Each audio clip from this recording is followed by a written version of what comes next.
Blog Talk Radio. Is racism hurting you? On issues of race, are you unable to speak, think, and act with clarity and confidence?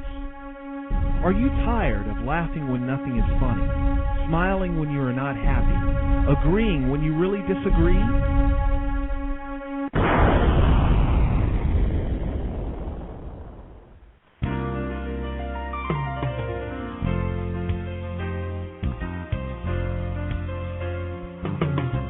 At counterracism.com, you can learn specific strategies and techniques to counter the behaviors of the people who practice racism in all areas of activity, using words correctly, following counter-racist logic, even counter-racist science projects designed to reveal what racism is, how it works, and how to counter it. The open-source code writing format allows you to pick and choose from a variety of counter-racist suggestions so you can produce the code that works for you. Stop by counterracism.com today and help replace racism with justice. That's counter-racism.com.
And I personally think black people who are homophobic to that degree, in my opinion, you deserve exactly what you get from white people.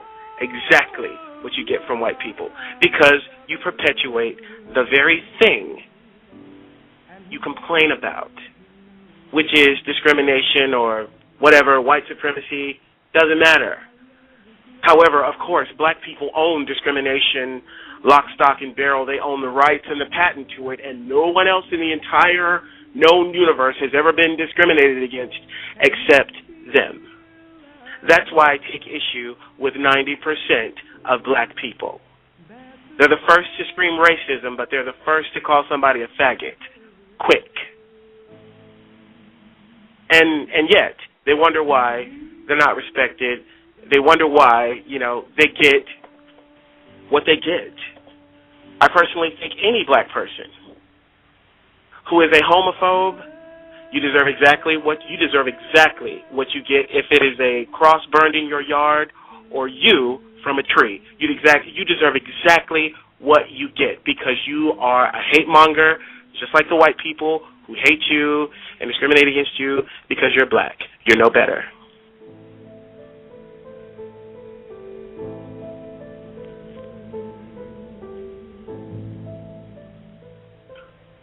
That's why I take issue with 90% of black people. That's why I take issue with 90% of black people. That's why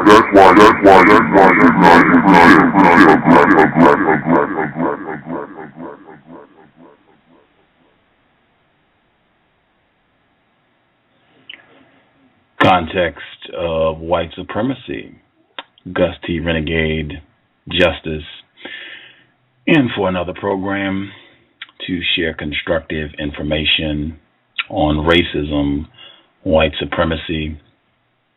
I would again encourage listeners, think for yourselves. This is just about sharing what I deem to be constructive information, and I encourage folks who listen, come to your own conclusions about if you think it is constructive. If you conclude that you are not getting correct, helpful information on this program, please do not tune in. We're not trying to waste time. Black people, non-white people have way too many problems to be wasting our time just sitting around listening to foolish programs. So please, if you're not getting constructive information here, turn the dial. Before I get started, I do again want to thank counter-racist evolving engineer Cree. She has her own program here at Blog Talk Radio. She is working on her own counter-racist book, Constructive Effort Against Racism, White Supremacy, investor in this program. She was able to send me a file that I requested to help with the program, and Johnny on the spot just wanted to acknowledge her assistance and her blog again, cree7.wordpress.com. Again, cree7.wordpress.com. Tater Pie, she also has been a worker bee. She has been cranking out videos, counter-racist videos. She made a whole video clip of Josh Wickett's counter-racist review for which They Live. She took, while I was reading the article on the program, and she took video clips from the movie. It was really, I was very impressed. I want to send it to Mr. Wickett so he can check it out. But she's been just doing tons of work. She has a blog with subject-specific sound clips from the program, cowsclips.blogspot.com. That's the website, but it's very specific clips. So it'll be a sound clip about why you should not use the term other, sound clips about why you shouldn't use the term mixed, sound clips about why non-white people cannot be racist, things like that. So if you have specific subjects, specific questions, I guess you could even make recommendations, and maybe we can get sound clips specific for recommendations. But yeah, great effort. She's made pages on Facebook. Just wanted to acknowledge that and give out some of the addresses. I'll post links to them on the show page so you can access the information. Last thing, let's see, the upcoming shows, I've started to try to plug them in. You can see the program for tomorrow: Anthony Pryor, Sunday, Dr. Layla Africa, Stephen Lawrence, his mother, Doreen Lawrence, she'll be here next weekend. We're just looking to confirm, but right now it looks like My Princess Boy, the author, Cheryl Kilo Davis, she'll be here on Tuesday. We're just trying to confirm a time, but it looks like it'll be Tuesday evening. So just kind of stay tuned, subscribe, and we should have lots of programs coming through. Finally, might have made an error on this one, so we might have take two on this. Our guest for the program, who's been here before, proud, gay, black man, in quotes. I don't have his phone number. We have to do all our contact setting things up over Facebook. And I messaged him some weeks ago, date, time, all that. And I messaged him yesterday or this morning, depending on time zone. Messaged him just to confirm, for the show. And the original time I told him was 9 p.m.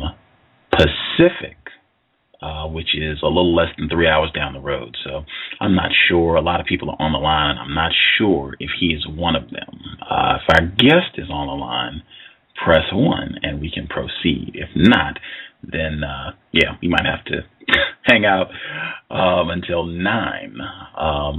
He didn't message me back, so I'll take the fault on that for not seeing it early enough that the show time was 9 p.m.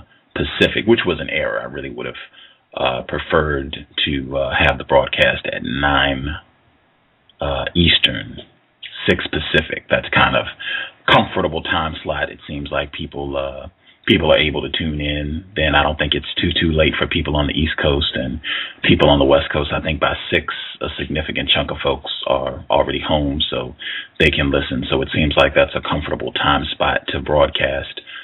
Except for the people in the UK and other places. Sorry, we'll try and not always broadcast there, but at least for right now it seems okay. But I am going to try and broadcast earlier. I think, folks, yesterday we had almost 150 people listening live for an afternoon show yesterday, so it seems like we probably could broadcast earlier and do okay. So we'll definitely look to have more earlier shows so people who are in other areas, they can participate too. But that said, I do not see any ones, so I'll ask again. If our guest is on the line, press 1, and yeah, we can get cracking. I'm ready to roll either way. I mean, it doesn't really matter if it's now or if it's down the road. Have my questions and things. We're ready to roll. I'm not seeing our guest, so I don't think he's on the line. There are a lot of people. I feel like I could just wait and twiddle my thumbs until 9. Just tell everybody to wait, an hour or 2 hours, wait 2.5 hours, and come back, and we'll be ready to roll. Or you can check the archives. But there are a lot of people here. I guess we could, exchange views on other things in the meantime. I'll ask Justice. I'll see what she thinks. Justice, are you there? Yes. Okie dokie. Did you hear about the I saw a hand go up. This might all get tossed. Let's see if this is our guest here. I'm hoping everyone followed protocol, and this is our guest, because I've asked people, and you all have been fantastic. If I had applause, I would do it. You all have been fantastic.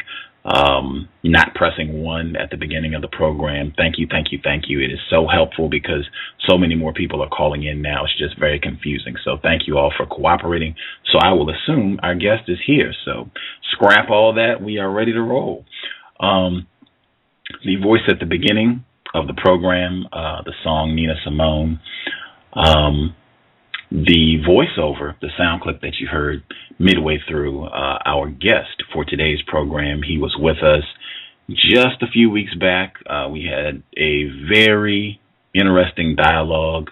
Apparently he's listened to the show, and he was familiar with a lot of the folks who call in consistently, and just interesting exchange of views. He said he was willing to come back to continue the dialogue. I think a lot of people, or at least, 3 or 4 people called in last time he was on the program, and they had questions and they didn't get to ask. So hopefully we'll have an opportunity for more people to ask questions. And we'll get to address some of his that he left on Facebook. This was during the broadcast that he left these comments. I just want to read them because I know not everybody got to see the comments, and I think it's important, and I want them recorded for the record. Our guest wrote, "I don't have a lifestyle. I have a life that I live. So only white people are gay? ?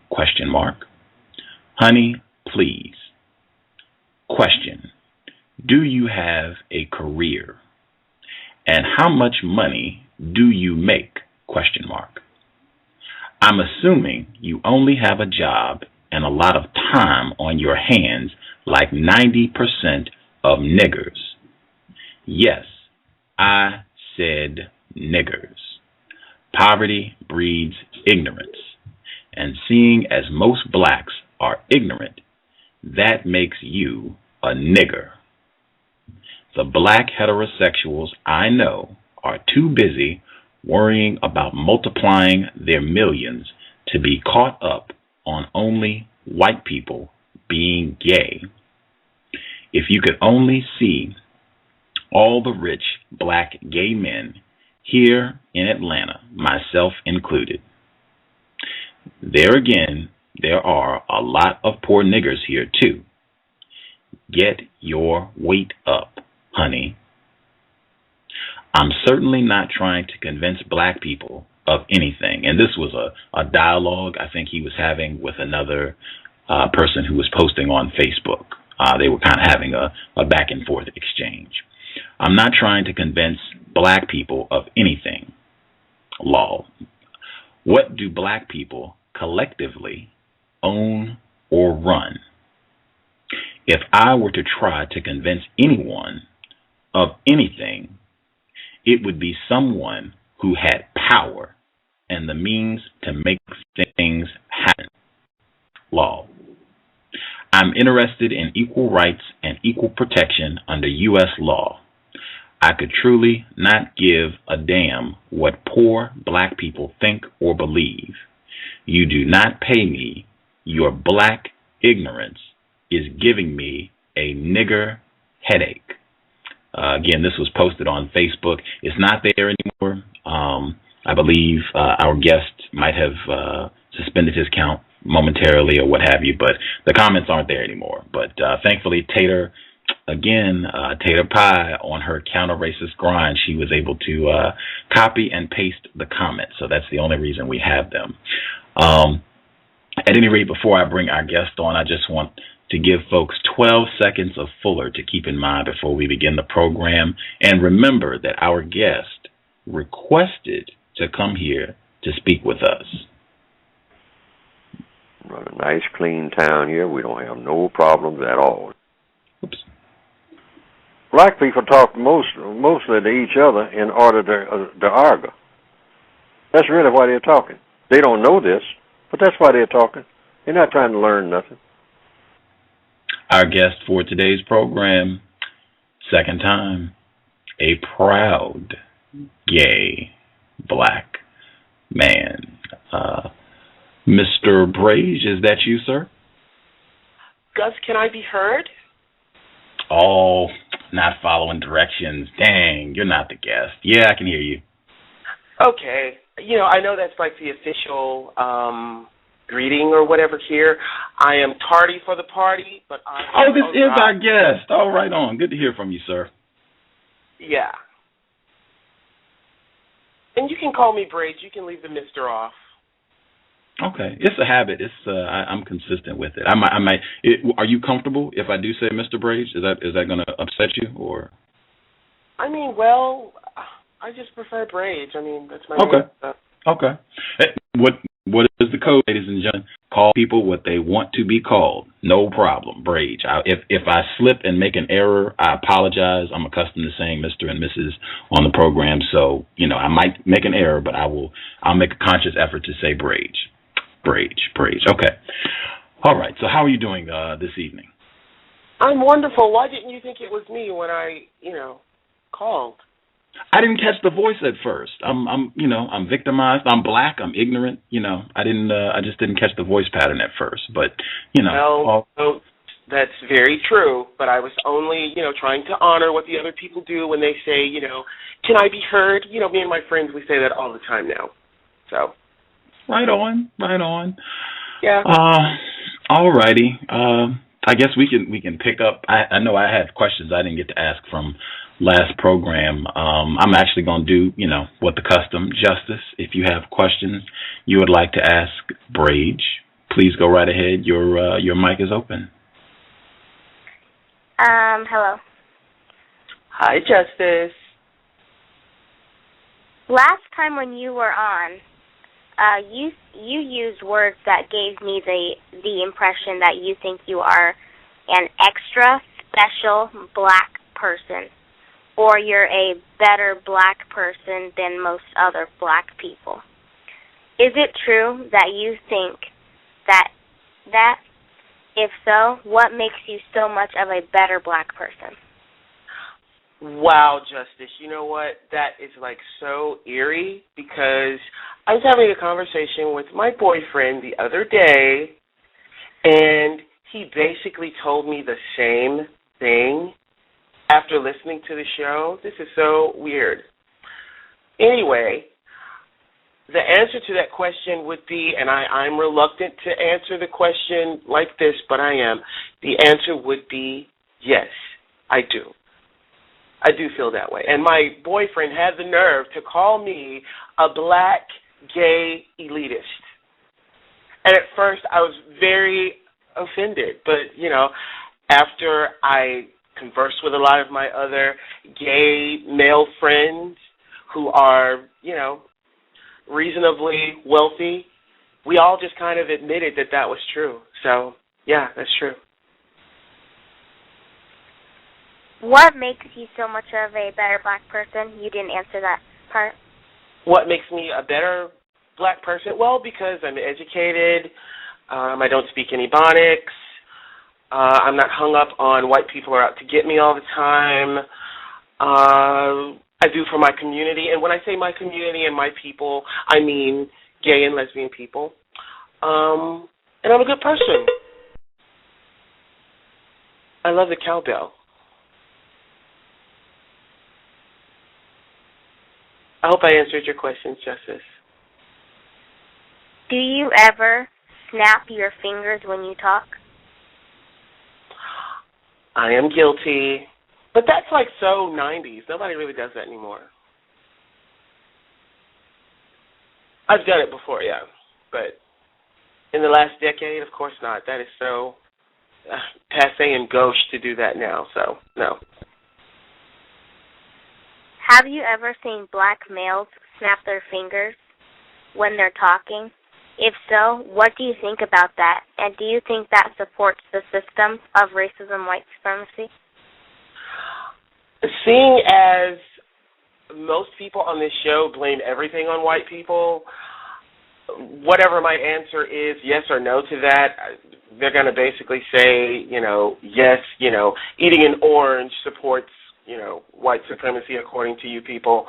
I don't necessarily think it has anything to do with white supremacy. And yes, all of my friends, well, not all of, well, most of my friends, they do the, you know, they do the snap and the, you know, the whole thing. I mean, we're queens. I mean, what? Let's not even get into the gay lingo I could tell you about. There's so much of it. Especially, and another thing I want to really make crystal clear is that gay black culture and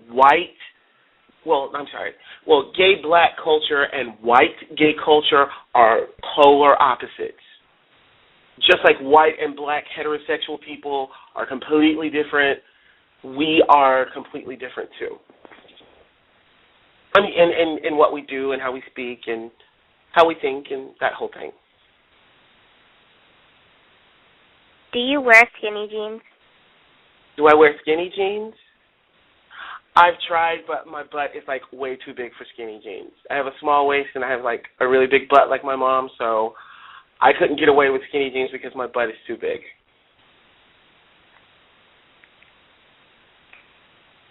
Do you wear tight clothes out in public? Do I wear tight clothes? I wear fitted shirts to accentuate like my small waist, and so like my big butt sticks out and everything. So I wear tight shirts, but I don't necessarily really wear tight jeans per se. Like you said, skinny jeans. I don't wear those. I don't wear my. I do want to say this. I don't wear my pants sagging like Negroes. I don't do that. I don't have any more questions at this time, but I don't think you had to say that about your body parts. Why not? I don't get it. I mean, like saying that your butt is like so big that you're skinny, that you couldn't wear skinny jeans. That is. I mean, I told you why I don't wear them. So what? Okay. Context of white supremacy. I wanted to start off when we were on the last program, I wanted to spend a little bit of time talking about the fact that you are in the quote-unquote music industry. You said you written 300 songs when you were on the last program and have, gotten millions of dollars doing this work. In fact, you said on the previous program, you said if we saw a photograph of you that we would recognize you. Am I to assume that you have worked on music that, if we knew you were attached to this, we'd be like, oh my gosh, I've heard, 20 of this person's songs. Do you think that's true? Yes. Okay. Do you think your attitude about black people is reflected in the songs you write? No. I completely take myself out of. Well, I don't get personal in songs about the way I feel about certain subjects or topics. I mean, I respect the song. I respect music and I respect songwriting too much to do that. I would never do that. That's how I make my money. I would never do that, ever. Gus, one other thing. You're going to have to excuse me. I've had a few drinks tonight. That's why I was a little late getting here. I had a meeting that ran late, and we had a few drinks, so if I'm a little different from the last show, it's because I had a few cocktails. And I also have questions for you tonight. Okay. We will make time for your questions as well. Getting back to the songs, I just want to remind folks so this doesn't drift out of your mind too far. Sure. That's why I take issue with 90% of black people. When I look at music, entertainment, really all aspects of the system of white supremacy, everything tends to reflect a general disdain, contempt for black people. I don't know what type of music that you write, but you're in Atlanta. I would suspect that you do music that, black people tend to listen to stereotypically. When I look at a lot of that music, so-called hip-hop, R&B, a lot of that stuff looks like it's not really, it doesn't make me feel good about black people. Does that make sense? Do you understand what I'm saying? I do understand what you're saying, but a lot of I would say probably maybe about 70% of what I've written, and brace yourself for this, guys, it's going to be unbelievable, is country music. Believe it or not. And even, get this, even some Christian music. Okay. That's interesting. Very interesting. Huge market. Justice? I just have one more quick question about the music. What makes country music country music?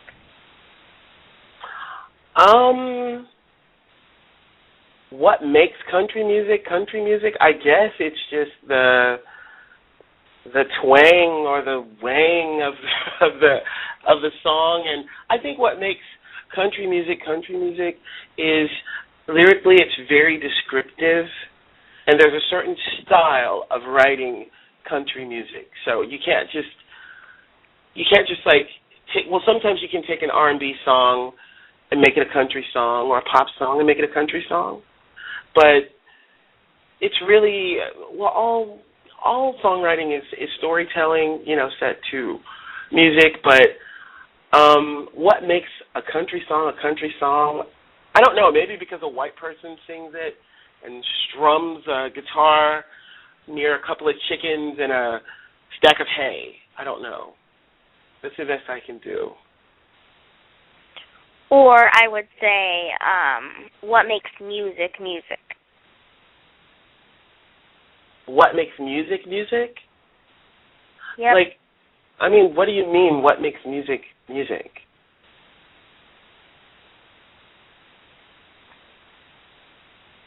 I don't understand. I mean, what makes sound music? What makes sound music? I still don't understand. I mean, Gus, if you can jump in here and kind of help out if you want to, but I don't really understand the question.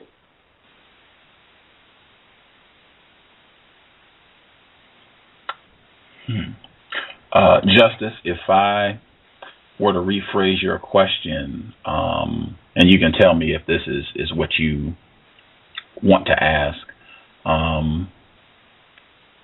can you explain how you determine what is music? Is that what you're asking? Is that a better way to rephrase it, Justice? What you're trying to ask? Yeah, that's close. Yeah, that's good. You sure? Yes. Okay. She said that's cool. Go ahead. If I need to add to it, then I'll add. But that's good. Okay. Brage, does that make sense? How do you determine what is music? How do I determine what is music? I still don't get that. How do I determine what is music?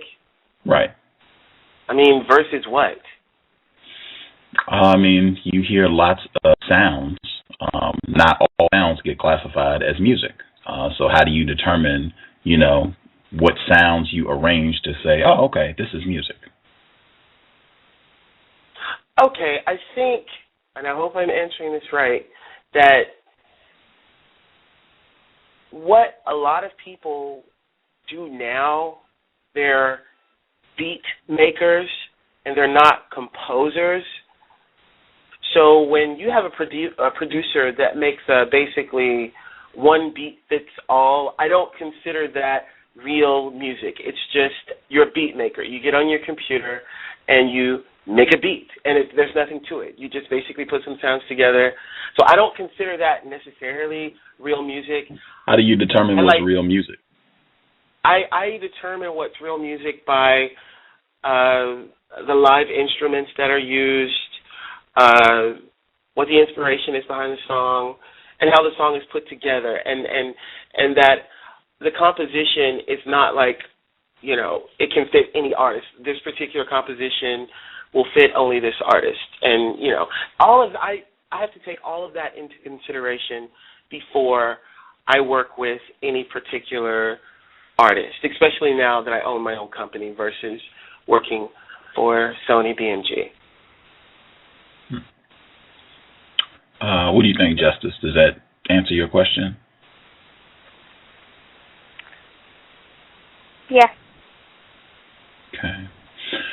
How many black people, or I won't even say black people, just in the music industry, how many people do you think, based on your experience, are participating in so-called homosexual activity?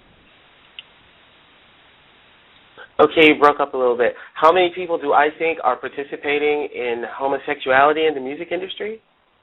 Yes.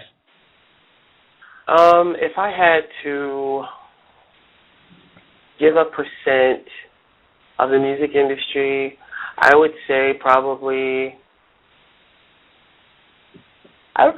maybe about 40% of people in the music industry, and that's in every facet of the industry, are gay. I would say about 40%. Wow. Now that's pretty high. At least to me, that's pretty high. I think it's maybe 10 to 20% lower than what Terrence Dean said, but I mean, even still, that's pretty high. I just want listeners to think about that. This is what we're listening to. I was going to say your children, but well, wait a minute. It's not just what you're listening to.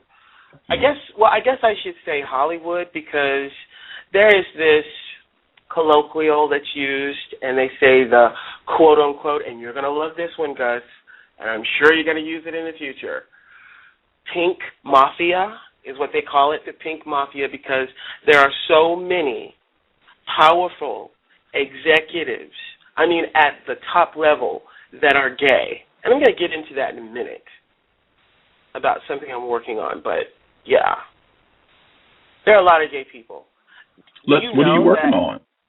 do you know that all of the rap artists that say the word faggot and they, they're so hateful towards gay people, usually black artists, let's not forget that, are encouraged to do it by these quote-unquote white executives because at the end of the day, the executives want to line their pockets and make black people look stupid at the same time. It works like a charm. Can you say that again? I'm sorry. Can you say that one more time? Can I say what one more time? Just if you could repeat the last minute. You said that this whole process of black males using you used the term faggot, saying that in their song, how that happens and why it happens. Well, the executives, they don't necessarily see black people, the consumer, the black consumers as very smart people, and they encourage, black people to say ignorant things so that black people seem even more ignorant and they can make more money. There's a big campaign that my boyfriend told me about that white America is backing up from, and you can clearly see it, they're backing up and from homosexuality and all of this stuff, and they're encouraging black people to be more homophobic, which I don't think they need to encourage them.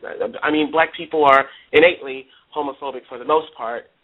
But what they're trying to do is they're trying to say, look at these black people who complain all the time about being discriminated against, and look how hateful they are.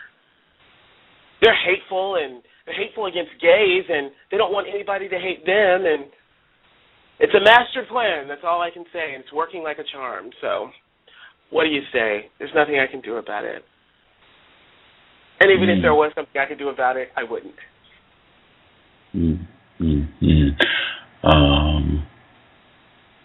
Let's see.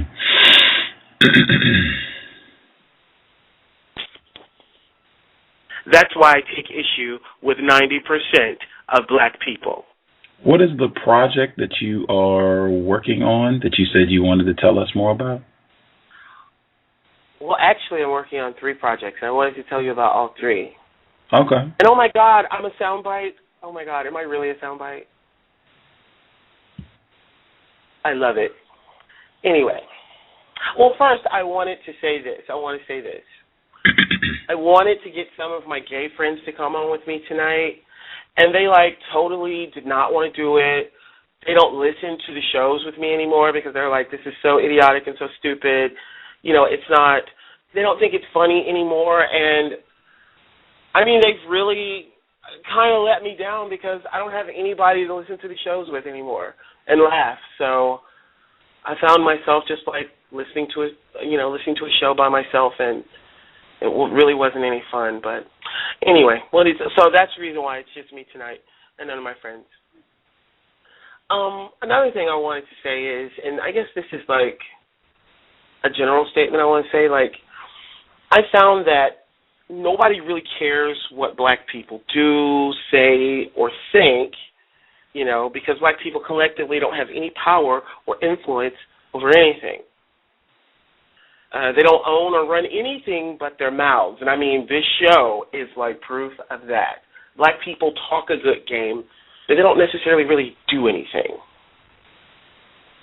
at all. It's always, how many times have I heard, we need to get together and we need to do this, and it's always this, kind of like a preacher, egging on the parishioners. Yes, and you feel so excited when you leave, but then when you leave, it's just all the same, and everything's the same. So I feel like black people talk a good game, but they don't ever do anything.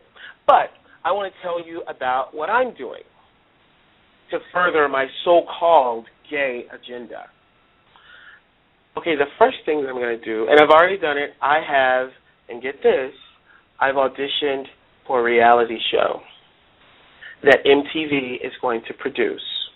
I think it's either MTV or VH1 because they're owned by the same company. And white people. Get this.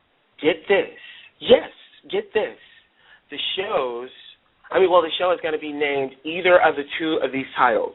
The first one, instead of ATL, it's going to be called Gay TL, okay? The next one is better, I promise. the next title of this show could possibly be The Gays of Our Lives. Can you believe it? And the show is going to be centered around wealthy gay black men. And my boyfriend pulled some strings, and I got an audition, and it seems promising, and hopefully I can get on the show. I know that they're going to pay, like, upwards of $200,000 an episode, and there's supposed to be, like, 10 or 12 episodes, so more coins for me. Is your boyfriend white? My boyfriend is black. He's black, okay. And his name is Ray. I'm not going to say his last name. He's 52 years old, so he's considerably older than me. I guess we've been dating for like 3 years, and he's a very successful gay black man, too. He owns, well, he doesn't necessarily own this. His family owns like an investment brokerage firm in Massachusetts, and he's got business here in Atlanta, too, so. Yeah. These programs, because I remember last time you were here, you were doing some name calling, and you said Mr. Terrence Dean, author of Hiding in Hip Hop, you said he's an opportunist. You know, we could say the same thing about you. You're an opportunist. You wanted to come on the program to promote these upcoming reality programs and your so-called homosexual agenda. We could say the same thing about you. I mean, well, what I'm doing is I'm making an example of what I'm doing to help my people. And the whole premise of the show is to show gay men who don't wear high-heel shoes and makeup and all of this stuff. I think the way that they're going to have it, according to what I've been told, is there's going to be one person in the film industry, one person in the music industry, which would be me, a doctor, a lawyer, and some other kind of guy. I don't know. But successful gay black men is what the show is going to be about. But, of course, you know, they're going to try to generate drama and all that stuff. Then we'll know who you are. Your anonymity will be lost. Like the people who listen to this program, if any of us catch it, like we'll be able to say, "Oh, that's Brage." When you say, but you'll know my real name then. So. Interesting.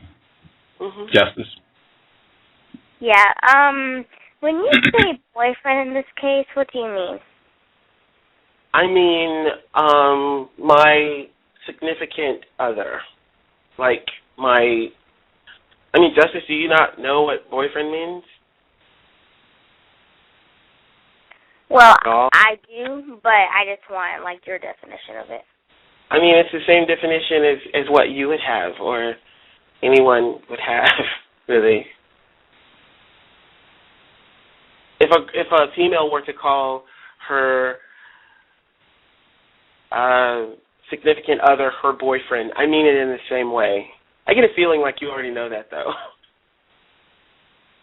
Like, do you mean when you say boyfriend? Do you mean like friends, or like love, like boyfriend love? Both, friend and love. He is my best friend, and I love him, and he loves me. And for the record, Gus, if you want to talk about old money, the money in his family goes back probably, I think, like 5 generations, and he makes me look like a welfare case. Just wanted to say that. Justice, did you have any other questions? No, not at this time. Okay. Wow. These. Gus, I'm not finished. I'm not. Well, I didn't mean to interrupt you, but I'm not finished telling you about the 2 other projects that I have. Oh, I know. I was still on project 1 though. I'm black. You said black people are ignorant, so you gotta go slow with us. I was still on project number 1. When do you think these programs are going to be coming out? Well, here in Atlanta and in LA, there's like a reality show audition on every corner. A lot of these things go into pilot, but they never even make it onto TV or see the light of day. I've had so many friends to, audition for different shows and different stuff. Like, I don't know if you're familiar with the first season of the Housewives of Atlanta, Deshawn Snow. She lives in Alpharetta. She used to live here. She and her husband are getting a divorce, and their house is for sale. But I wasn't necessarily a friend of hers. But I would jog around the neighborhood in the mornings, and I would see her sometimes, and she would be jogging with some of her kids sometimes. And I just ask her a few questions, because I'm nosy and everything. And before the second season aired, she told me that she would not be on it, and because the reality show industry is so political and blah blah blah blah blah. But yeah, just to give you some insight on how these shows really work, you can do an audition, get the part, or be on the show, and nobody ever see it if they don't believe in it enough and if they don't push it enough. Okay. Let's hear the other two projects. Okay, the next project, which is the most important project. I went back to where I grew up and where I originally lived to visit my family, right? I can't remember if it was Mother's Day or something like that. And I have a niece and I have a nephew. My niece is 11 and my nephew is 10. And I hadn't seen them in a few years. And as soon as I came in, my niece and my nephew, they call me uncle. And I call them niece and nephew. It's so cute. But anyway, he told me, my nephew ran up to me and he says, "Uncle, I want to live with you," is what he told me. And I asked my sister, what's going on here, And she's like, well, I'll let him tell you. So he told me that his mom told him if he wanted to be a singer and if he wanted to, quote, be like Beyonce, that I was the person to do it. Or I was the person that could help him to do it. And, he got, really sad when I asked him, exactly what happened. He said he was in school. At this time, he was in a public school. And I think it was what do you want to be day, or I don't know, something like that. And he said he wanted to be a star like Beyonce, and he wanted to be a singer, and he wanted to be a star like Beyonce. And all the kids in the class, mostly black, told him that he was a faggot, he was stupid, God hated him, and he was going to die. And he told me that he was scared to sing because he was going to die and because they called him gay. So the next question I asked him, was he gay? And he told me yes. And he's 10. He said yes, he was gay. So I went to his mother and I was like, oh my God, have you had a conversation with nephew? She was like, yes, I have. And I'm just so sad because he's having such a hard time. Well, during this whole period, my sister left her husband and she was living with my mom and dad, and that wasn't working out. So I told my sister, I'll tell you what. I went to the school first, and that's how I saw that there was a huge Negro population, ignorant Negro population. And I actually saw some kids kind of tease him a little bit when I went to pick him up from school.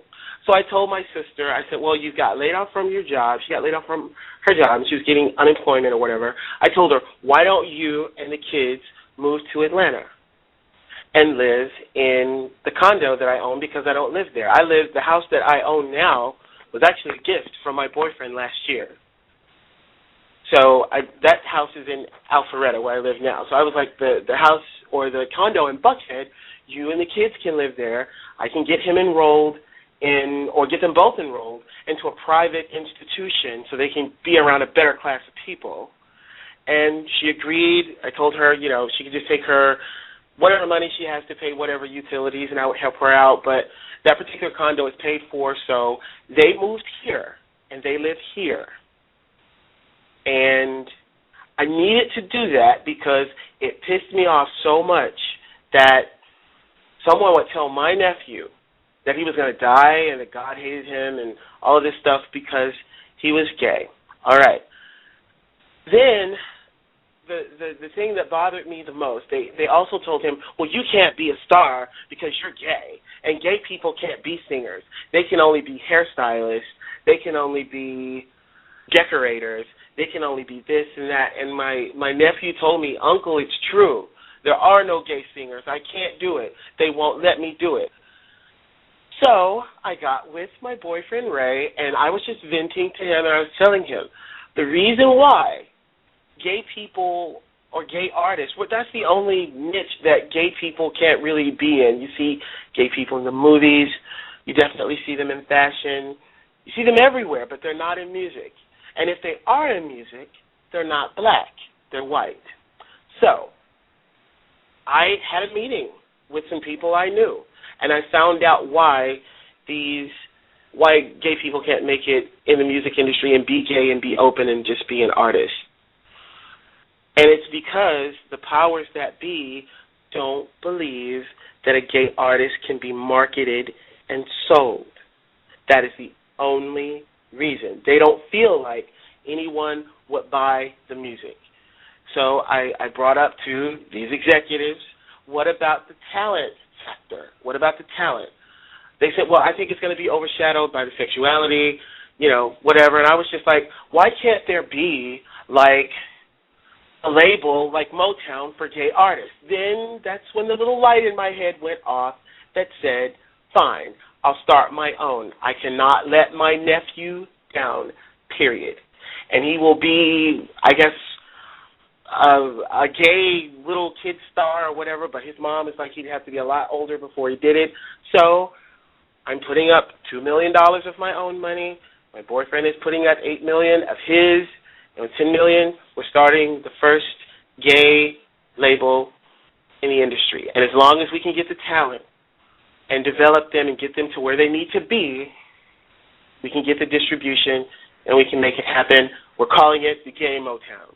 That's the project I'm working on right now. Okay. Before we go to project number 3, I just want to take like 30 seconds because you talked about how you hear a lot of programs where it sounds like church. Black people are almost preaching, and we need to get together, and we shall overcome, and yeah. I am in total agreement. And I hate that. That is one thing that I absolutely loathe about the way that non-white people respond to racism, white supremacy. And I don't think you've heard me on this program say that black people need to get together. I have concluded that what non-white people, black people need to do is to get a better understanding of racism, white supremacy, and to modify their behavior based on that understanding. I hope people tuning into this program do not leave feeling like they've been in church.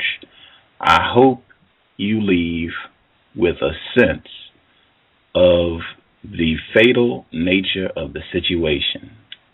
If we do not get our act together, unless you're okay with gay black Motown, unless you're okay, with your your nephews and sons, younger brothers, if you're all right with that, them, saying that they want to be the next Beyonce, if you're okay with that, you don't see anything incorrect about that, then we have no problems, and you shouldn't be listening to this program.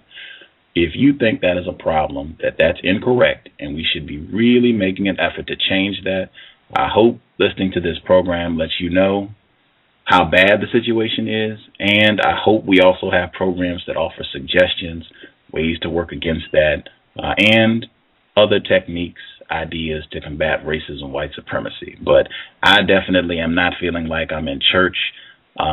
This is sounding this is sounding pretty bad. But I'm looking forward to hearing about project number 3. Project 3 is not something that I'm not necessarily working on right now, but it's something that I really want to get into. Let's go to my niece. My niece is a guru at doing hair. She does my sister's hair. She even does my mom's hair. I mean, it's just a natural thing. When she was a little girl, she would get, like, her dolls and roll their hair up and style it and all this stuff. And everybody told me how good she was. And I didn't, I'm just like, oh, yeah, she's a kid like everybody else. But she's actually really good. So she told me, she was like, well, since you're going to work with him, I want to be a beautician, she tells me. And I said, oh, well, fine, you can be a beautician. But she said, I found, and she watched this documentary, and we watched it on YouTube together, that Asian people have the black hair care market on lock. And she told me, you know, Uncle, that really bothers me. And I thought, you know what, it bothers me too, because they have, I mean, have you ever heard of a race of people selling products that they don't use at all, but that another race uses entirely? How genius is that? I mean, really. And I don't understand how it got away from, you know, the black people, but I digress. So the next project that I want to take on, I actually went and became part of an organization, and I donated money to them too, called BOPSA, which stands for Black Owned Beauty Supply Association. And I've done just a little bit of research into it, not a lot, but I do know that there is a need for competition for these Asian beauty suppliers in the ghetto areas, so that black people can get control, so that black owners, you know, being myself, would be able to get control of this industry. Again, I went to a BOPSA meeting, and it's the same thing. Everybody, you know, it's a complaint test. It's this, it's that. And I actually wrote a check. I said, and I told them, you're not going to be able to do anything without money. And everybody looked at me like I'm crazy, and I'm like, wow, another group of black people who do not understand that nothing works without the coins. I said, so in order to do this, and in order to take this industry back, so that those dollars can be black dollars for, you know, beauticians and, you know, whatever, it's going to take money to do that. So that's something that I'm going to tackle in the future. But I've got my eye on it, and I'm looking into it every day. So, and you know, most beauticians who are, well, men, especially here in Atlanta, all of these men are gay, and they do hair, and the black hair care market is huge. Actually, the retail stores are small compared to the actual sale of the actual physical, tangible hair, which would be weave or anything like that. So that's really what BOPSA needs to go after, not necessarily the retail stores, but the tangible, physical, bulk hair. That's where the money is. That's what the black girls buy before they even pay their rent. Their hair has to be beat, but they will be homeless. I mean, it's really that serious. It's very sad, but in each of the things that I'm doing, I'm going to be helping gay people. I'm going to help gay beauticians by, you know, becoming part of the conglomerate that controls the black hair care industry. I'm definitely going to be a pioneer with the first gay label, which will have more than just gay black people. It will be open to any gay or lesbian person. And, of course, you know, having my face on TV and, you know, giving an example of a successful gay, black, wealthy man. Those are tangible things that I'm going to do. I'm not going to, like, start a blog talk show and complain for 3 hours at a time for over 300 shows about how downtrodden how downtrodden gay black people are. I'm not going to necessarily just talk about it and complain about it. I'm doing something about it. You know? So that's what I'm working on. Wow. That's great. I did want to ask a question, because you have asserted consistently that black people have a problem with gay people, black people are mistreating gay people. And I thought about it, because you said, 90% of black, and I thought about that, and I just said, man, with which you just shared the prevalence of gay black beauticians, and Tyler Perry Martin Lawrence, he's got a film coming out this month where he and another black male, they're in a dress again. Terrence Dean, hiding in hip-hop. RuPaul, Jamie Foxx, he's been in a dress. Eddie Long, we talked about that when you were on the program the first time. Don Lemon, he's down there in Atlanta with you. That Good Hair documentary, talking exactly about what you're talking about. Lots of gay black males, individuals who, at least to me, look like they might have been gay. I didn't hear anyone complain about that film. David Allen Greer, Damon Wayans, they had one of the most famous skits in Living Color, long-running television program, Gay Men in Films. And black people loved that skit. Flip Wilson, one of his most popular segments on his television program in the 70s, he's a black male, Geraldine, where he's in a dress. I just don't see evidence that 90% of black people have a problem with gay people. I mean, I'm not saying that you don't have black people who say that it's incorrect. I'm in that group. I'm not even saying that you don't have black people who might harm a gay person. But I mean, to just make a flat statement that 90% of black people have a serious problem with gay people, I just don't think the record shows that at all. I don't think that's a true statement. And a lot of white people don't think that racism exists anymore. They think that's a lie. I mean, it is typical for a person who is not in a particular minority to say, oh, I don't see it, I don't feel it. And the reason why they don't see it or feel it because they're not it and they don't go through it. All of the things that you've mentioned about Geraldine and RuPaul and all of this and, you know, the church sissies and all of that, as long as and when I say beating your face or beating your hair, I mean doing your hair, doing it well. If a gay man is beating a woman's face, it means that he's getting her face together so that she looks good and that her hair looks good.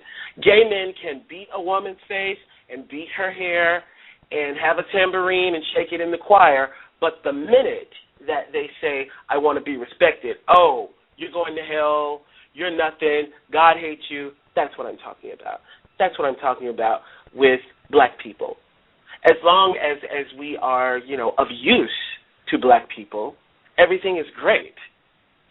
But you're still going to be talked down to, you're still going to be second class, you're still not as good as me because you're gay. When you're when you're performing a service. Wait a minute. Braid, I almost said Mr. Two. I caught myself. Wait a minute, Braid. I don't think that's true. You know, the major difference, number one, you can't make a comparison between black people and white people in a system of white supremacy. That's why that question is very important. Now, when you were here last time, we had agreement. We are in a system of white supremacy. Now, and I don't agree with that. Okay. Now, wait a minute. Hang on. I'm going to let you finish, but hang on.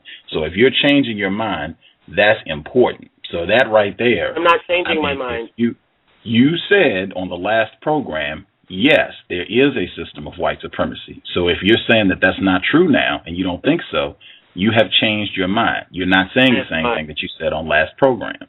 I have not. Do you believe we're in a system of white supremacy? Yes or no? No, not in. Okay, then hang on, sir. You listen to the show. Let me finish. I haven't interrupted you. You talked for quite a bit, and I haven't interrupted you. Now allow me to speak. Thank you. Now, if you don't agree that we are in a system of white supremacy, that has a major impact on the discussion because I have concluded that we are. Now, when white people say, oh, I don't see race, I don't know what you're talking about. You got black people on top of me. Wait a minute now. There's a whole lot of evidence that would suggest that's not so, that we are in a system of white supremacy and that there are some strange things happening on this planet, some majorly incorrect things. Now, me saying I don't think, I see evidence that there is a concerted effort by large numbers of black people to do harm to gay black people. I do not see that at all.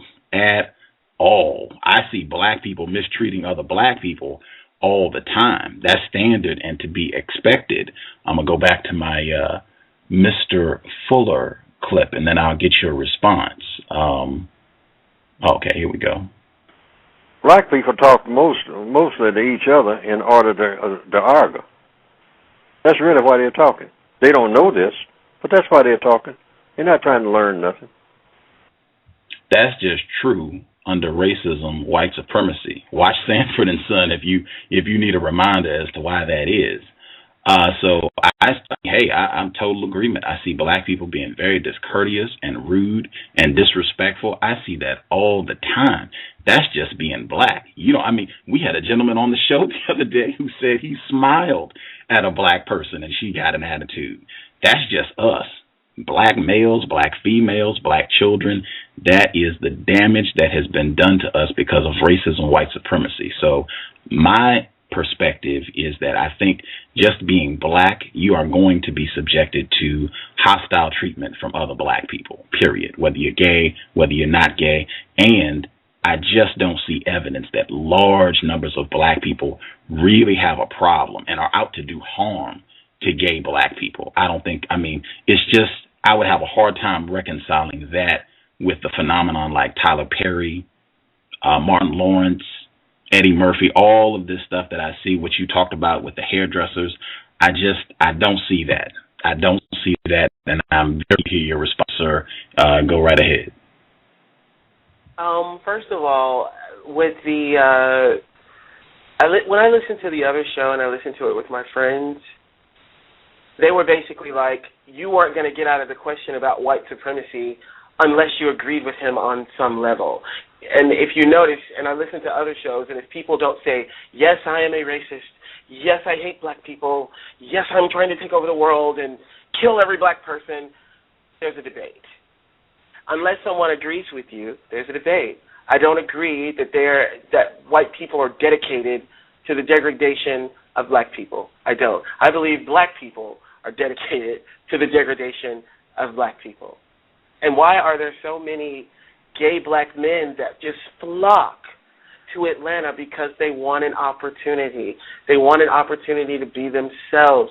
They're so sick of everything that they've had to go through. That's why I brought my nephew here. I don't want him going through that. I want him to be in a place where he can feel loved and accepted. So I'm going to have to agree to disagree with you on the white supremacy thing, and white people are going to take over the world and kill all the black people and all of that. And I'm definitely going to have to disagree with you that black people aren't disproportionately homophobic. And I have questions for you. Gus. I just want to respond, and then you can ask your questions, because you did say a thing or two that's not correct. You said you did not agree that white people are dedicated to degrading black people and killing all the black people. That is not my definition of white supremacy. I've never said that. I typed it at the same time I said it. I've never said that. And if you listen to the program, then you know that I have a great respect for people being correct, particularly if you're going to quote somebody or say that we have major disagreement and then you're not even going to state correctly what the disagreement is about. I mean, come on. I've never said that. My definition for supremacy, I'm very clear about it. I don't think I've ever said that white people hate all black people. I don't think I've ever said that. I have not asked anyone if they think white people hate all black people. I don't even use that term hate in my conversation about racism, white supremacy. If you don't think the system exists, that's fine. No problem. I've had a lot of people come on the program and they didn't agree with the definition either. No problem. I will say, for everyone out there listening, if the system does exist, and I think most of the people who've come on this program have said yes, if the system does exist, then that means our guest is incorrect about the most dominant thing happening on the planet. Just think about that as we proceed. What are your questions, sir?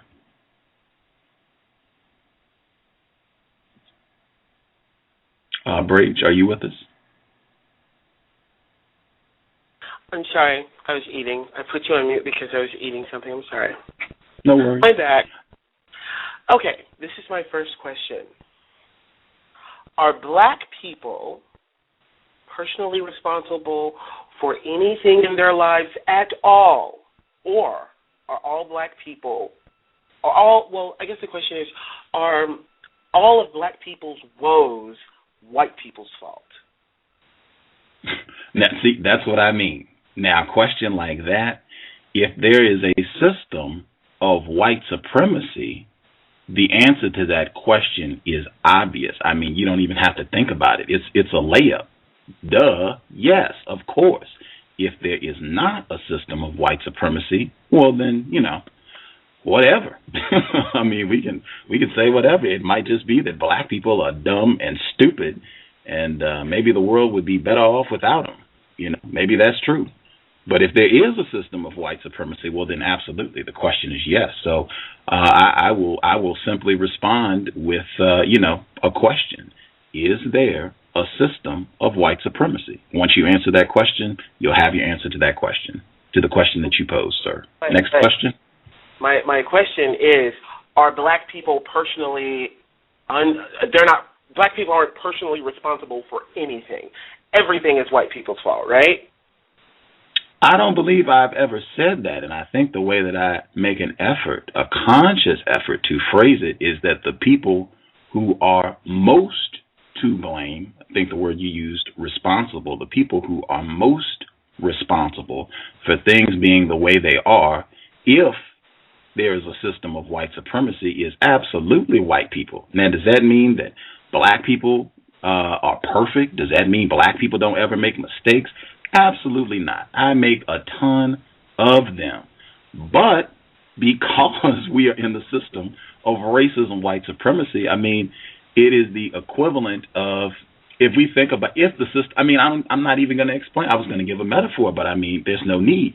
Regardless, if you don't think a system of white supremacy exists, it's no need to explain. I mean, you can say whatever you want to that question. If the system exists, white people are most to blame. Next question. Okay, well, you've answered that question for me. Thank you. The next question is, Gus, do you consider your show, The Context of White Supremacy, a defeated, miserable Negro complaint hotline? No. Next question. Okay. Gus, if your show is really about racism, white supremacy, why are you so fixated and fascinated by homosexuality? I don't know what you mean by fixated and fascinated. Meaning that you talk about it all the time. Meaning that you talk about it all the time. Okay. Now that statement, the record, I want to say for the record, that statement might be true and it might be false. People can check the archives, come to your own conclusion. Does Gus T Renegade talk about so-called homosexuality all the time? Either that's true or it's not. What I would say is that if the topic, homosexuality, so-called homosexuality, if that topic comes up on this program frequently, I think that is fantastic because I see a connection between racism, white supremacy, and homosexuality. From the very beginning of this program, I have asserted explicitly and implicitly that there is an incredibly deep connection between racism, white supremacy, strongest motivating force on the planet, and sexual intercourse, the second strongest motivating force, and that white people generally do invest a lot of time and energy in manipulating and controlling the sexual conduct of their victims. I see that same pattern with this so-called homosexual behavior, and you even shared some information about that, saying that white people, powerful white people who control record companies, encourage black people to make these homosexual comments, saying faggot and all this other stuff. They encourage that to further degrade and make black people look stupid. You said that yourself. Mr. Terrence Dean touched on similar information. So in my opinion, I see a relationship. It does come up on this program, individuals who've written books, white, non-white have also noted and made the same observation. Dr. Francis Cress-Welsing, Dr. Mwali Muke-Barudi, Dr. Nell Irvin Painter, a litany of individuals. They have seen a connection. Neely Fuller Jr. I could be incorrect, but if it does come up, that's the reason why, and people can decide for themselves if there is a relationship between racist man and racist woman and what is happening with this so-called homosexual behavior, including a program like the reality show that you touched on, if that has anything to do with what white people want to happen on this planet, portraying, quote-unquote, successful, proud, gay, black men. And I'll leave it at that. Does that answer your question? Sure. And I want to let you know that these questions were compiled by some of my friends. Some of them are my questions. Some questions are of my friends. And I invite all of your Negro listeners to answer these questions as well. They're not directed directly to you. However, the next question is directed exclusively to you. Supposed straight men who bash gay men constantly have many times struggled with their own sexuality. Gus, are you a closeted homosexual? No. Okay. Okay, the next question. This is not my question. This was someone else's question. Did you feel like a jackass when Dr. Cress-Welsing told you that you needed to focus directly on racism, white supremacy, instead of being overly concerned about gay people? No. And that was like part of the reason why I wanted to like be on the show, because a friend of mine was like, listen to this part of this show, and I'm like, wow, that's like the whole reason I wanted to go on the show. What does gay people, have to do with white supremacy? But anyway, the next question. After wasting nearly 3 years and over 300 shows at approximately 3 hours each, do you feel like you've really accomplished anything at all with this show?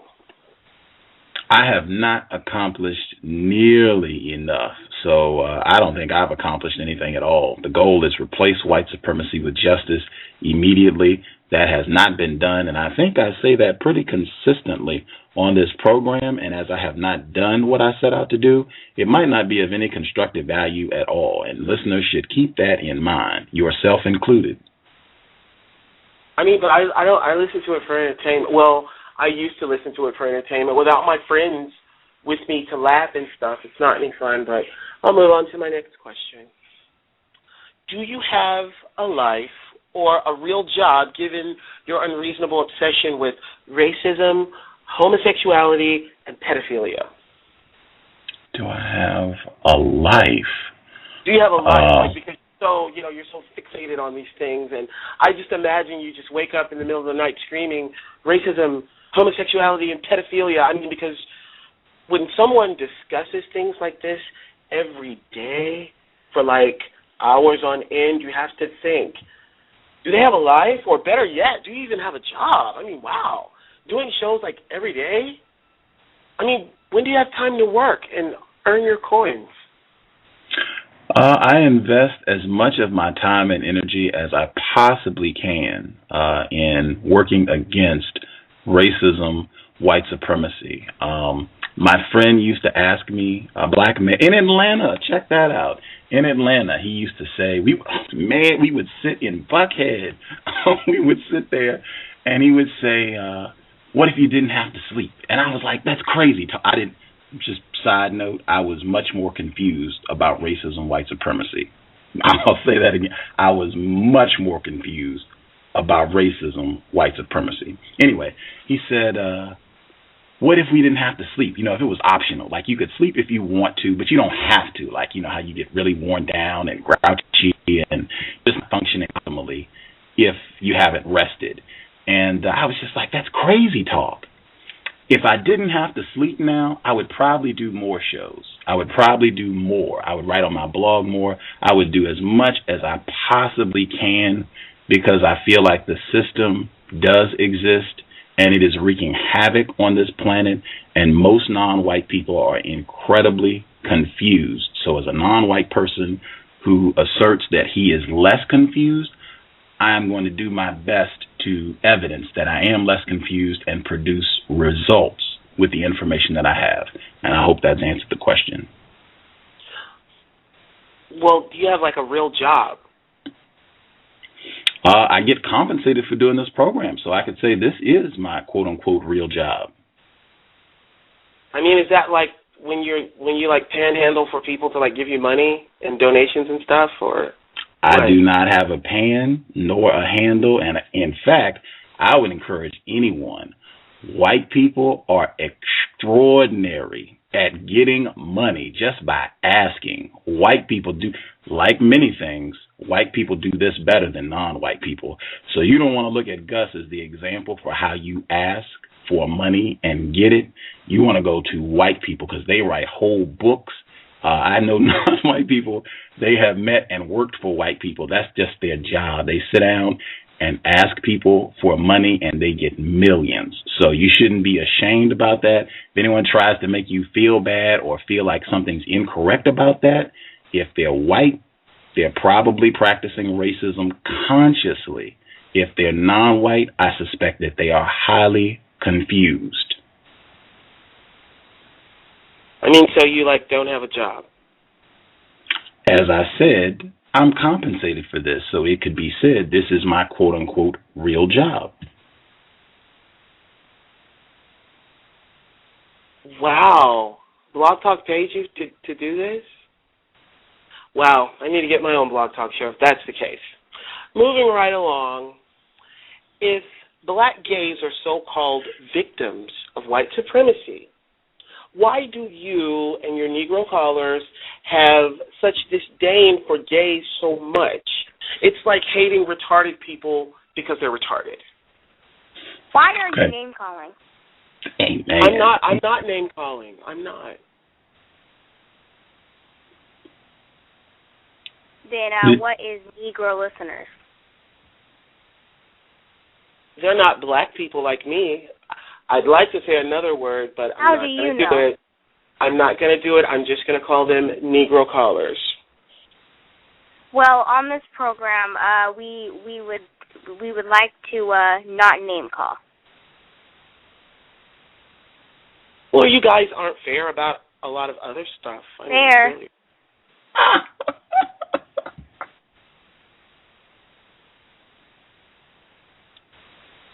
Someone please. And we also do not use the term fair. I don't care. I mean, can someone please answer the question? Please? Man, Justice, All-Star, the blog for Justice, justdojusticetoday.blogspot.com. justdojusticetoday.blogspot.com. And before I proceed, I just want people to kind of keep that in mind, the difference, right, in the way this conversation has gone. I made an effort to make sure I'm not calling him Mr. Brage. We just had an 11-year-old request that he not name call on the program. And, just keep that in mind as we proceed, and I'll do Mr. Fuller one more time. Yeah.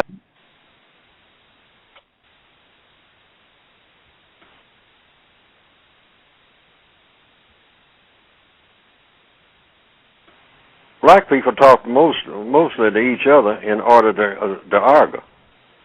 That's really why they're talking. They don't know this, but that's why they're talking. They're not trying to learn nothing. Context of white supremacy, I would tell non-white people, since we talked about minimizing conflict, the more informed you become about racism, white supremacy, you talk about responsibility, the more responsibility falls on you to make sure that there is not conflict. If non-white people are conversing, the people who are more informed about racism, white supremacy, it is a big part of your responsibility, maybe even your primary responsibility, to make sure you do not have conflict amongst victims. That has got to be a big part of counter-racism code. To answer your question, and I would even say, if you're talking to somebody and they're name calling and they can't respect, that's a pretty reasonable request, and they aren't willing to do it, feel free to disengage. I would feel, if you don't think it's worth your time, you're getting someone who's not willing to have a minimum level of courtesy, hey, let them ride. To answer the question, I don't even remember what the question was. Do you think it would be possible for you to restate the question without name calling? Specifically referencing black people as Negroes or anything like that, please. I don't think I did that with the question, but if black gays are so-called victims of white supremacy, why do you people on this show have so much disdain for gays? If they're victims, and that's why they're gay, to me it's like hating a retarded person because they're retarded.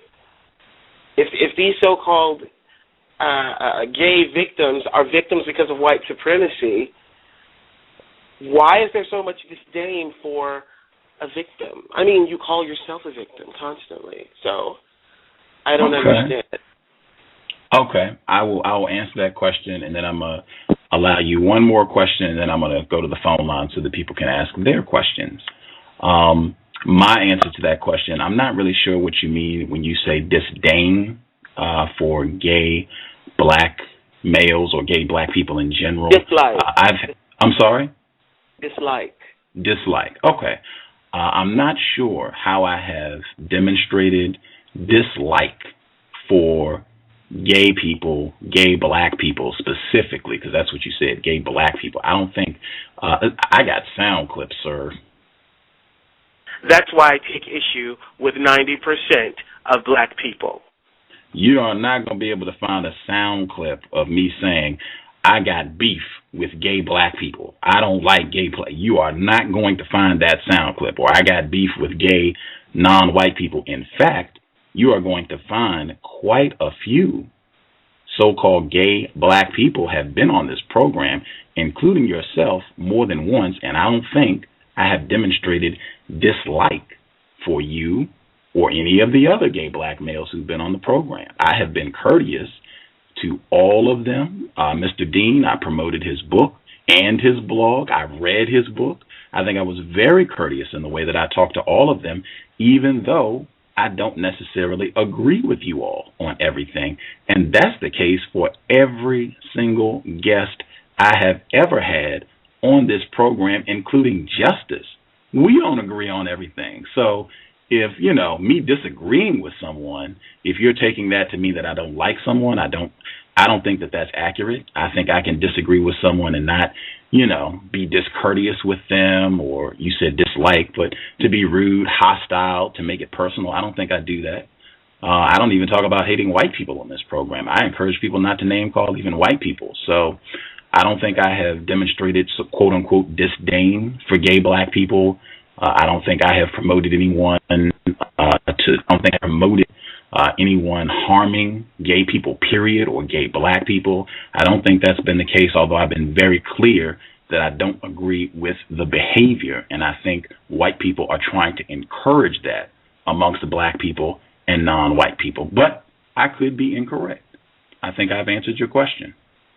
That answer was buckets and buckets of words, by the way. Last question. I helped an old white lady, true story, in the grocery store yesterday because she couldn't reach, the distilled water on the shelf. Was she practicing white supremacy against me? I don't know. It's possible. I mean, white people are very good at manipulating their subjects to do things for them. So it's and I mean, that sounds like driving Miss Daisy. I don't know. I mean, you true. Are in Georgia. I mean, well, true. I mean, given that everything is white people's fault, hey, I'm in complete agreement with you. And again, I didn't say everything was white people's fault. I said the critical question is, are we in a system of white supremacy? If we are, then, I mean, you already got your answer to that question. If we're not, then, whatever. With that, I'm going to go to the phone lines. Before I go to the phone line, Justice, do you have any questions you'd like to ask before I go to the phone lines? Yes. Are you familiar with Wanda Sykes? I am. And and Little Kim? If so, do you think either I of know them are role? I know Little Kim. Okay. If so, do you think either of them are role models for younger females? I think Wanda Sykes is a great example for young gay black females.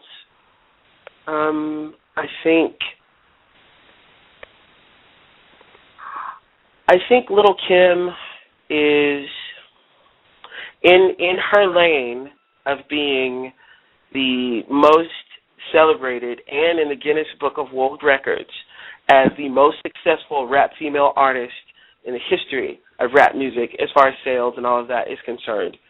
I think she's a role model for up and coming, rap artists. I mean, just look at everything Nicki Minaj has done. She's such a biter. I'm sorry I had to say that. Can you please lower the vocabulary? I'm sorry? Can you please lower the vocabulary level? Okay, on what part? I mean, what would the you like for me? What would you like for me to? I mean, so you do understand that I think that Wanda Sykes is a great role model for young lesbian women, particularly young black lesbian women. So you understand that part, right? Right. Okay.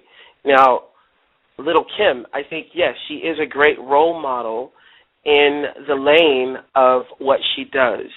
She is a great, probably one of the best, if not the best, female MC in the rap industry. And because she has been so successful, she is the most successful rap female artist in the history of rap music. So yes, she is a role model and should be looked up to.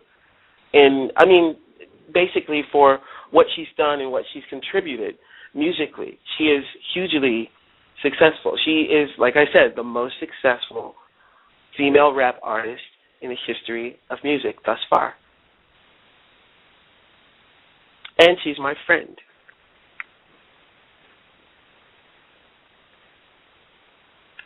Okay. I can be seen in a little... Well, actually, Gus, I can be seen in a Little Kim video, actually. I've been in one of her videos. Oh, and I have another question. Double whammy. A short one. I have a short question. I was watching some of the... I think it's called the Black Museum or the Negro The Colored Museum. The Colored yes, Museum. The Colored Museum. And you said that you were in the military one where the guys are like standing up on the platforms, right? Yeah. Is that the one? Yes, sir. Are you the guy talking, or are you one of the non-speaking people on either side? I'm not in the video on YouTube. This play has been done probably 1,000 times. I'm not in any of the clips on YouTube. I'm just saying I have done the play before, and if you want to see someone else doing the same skit that I did, you can go to YouTube and see it. But I'm not on any of the YouTube clips, to my knowledge. Sorry to disappoint anyone if I gave that false impression. Oh, okay. No worries. Justice, did you have any more questions?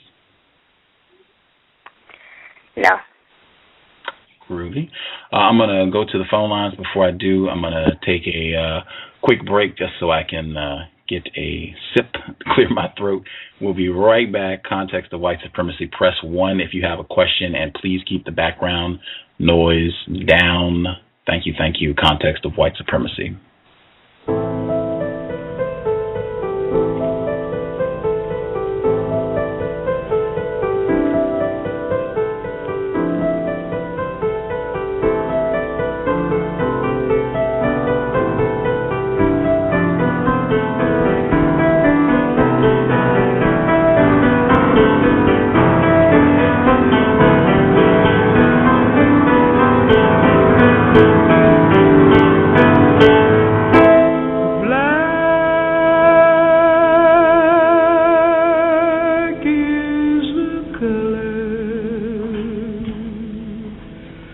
of my true love's hair. His face so soft and wondrous fair, the purest eyes and the strongest hands. I love the ground on where he stands.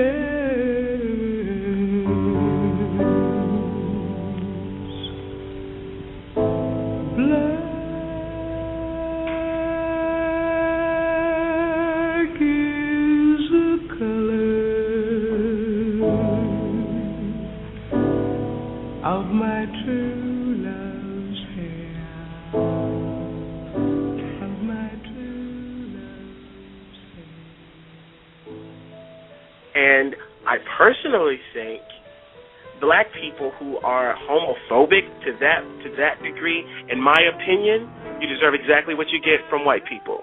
Exactly what you get from white people. Because you perpetuate the very thing you complain about, which is discrimination or whatever, white supremacy, doesn't matter.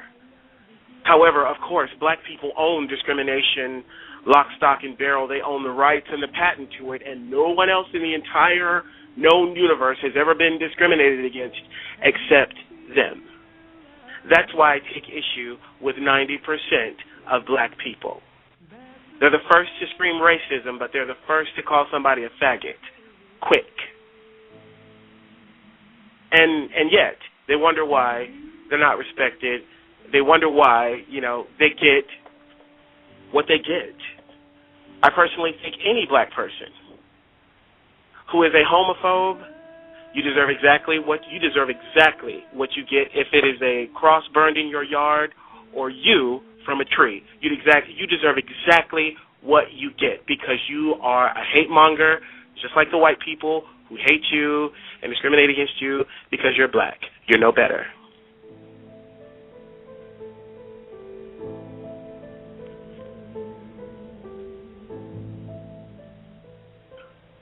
That's why I take issue with 90% of black people.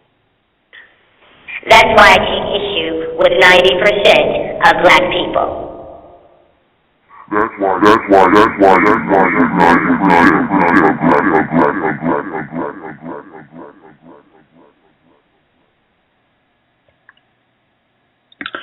Person who called in from a blocked number, do you have a question for Brage?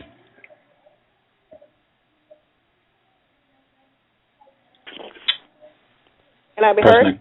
Yes, ma'am. Okay, I did not get to hear it. Oh, by the way, let me back up a minute. Good evening to you, Gus, Justice, to the other callers, as well as the guests on the line. I did not get to hear the full conversation, so if you would have to excuse a bit of my ignorance because I was in and out. But I got to hear the last part of the argument, and I have to agree with Justice and with Gus. Now, if we want to make a point, if you want to prove yourself to be the bigger human being, coming on a program to redeem yourself and doing name callings, I don't find that to be a very redemptive quality. And if you're trying to say that all of us black people or so-called non-whites, we are ignorant or no better than the white races, what you have just done, you have proven yourself to be in that same category because you have come down to that level, the same level that you are trying to rise above. Because all of this name calling and whatever else you've been throwing out here, you haven't proven yourself to be anything at all to me, at least not in my eyes. And it was I find it a conversation to be a bit immature, and I didn't see anything redemptive in the dialogue. And that's all I have to say.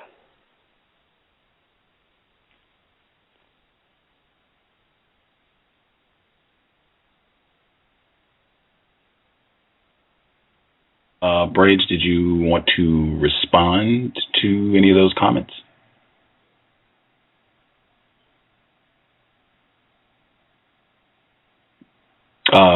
Brage, are you there? Oh, I'm sorry, Gus. I was on my other phone. I'm sorry. I'm here now. I'm here. Okay. Did you hear the caller? Did you hear her comments? I was talking to somebody else on my other phone. I heard something she said, but she didn't really ask a question, I don't think, so I don't have anything to say. Person who called in, different person called in from a blocked number. Did you have a question for Brage? I can hear the TV in the background. You can turn your TV down. That would be helpful, or music or what have you. Can I be heard? Hello? Yes, sir. We can hear you. Yes, I have 3 questions. Is that okay? One at a time? One at a time. Beautiful.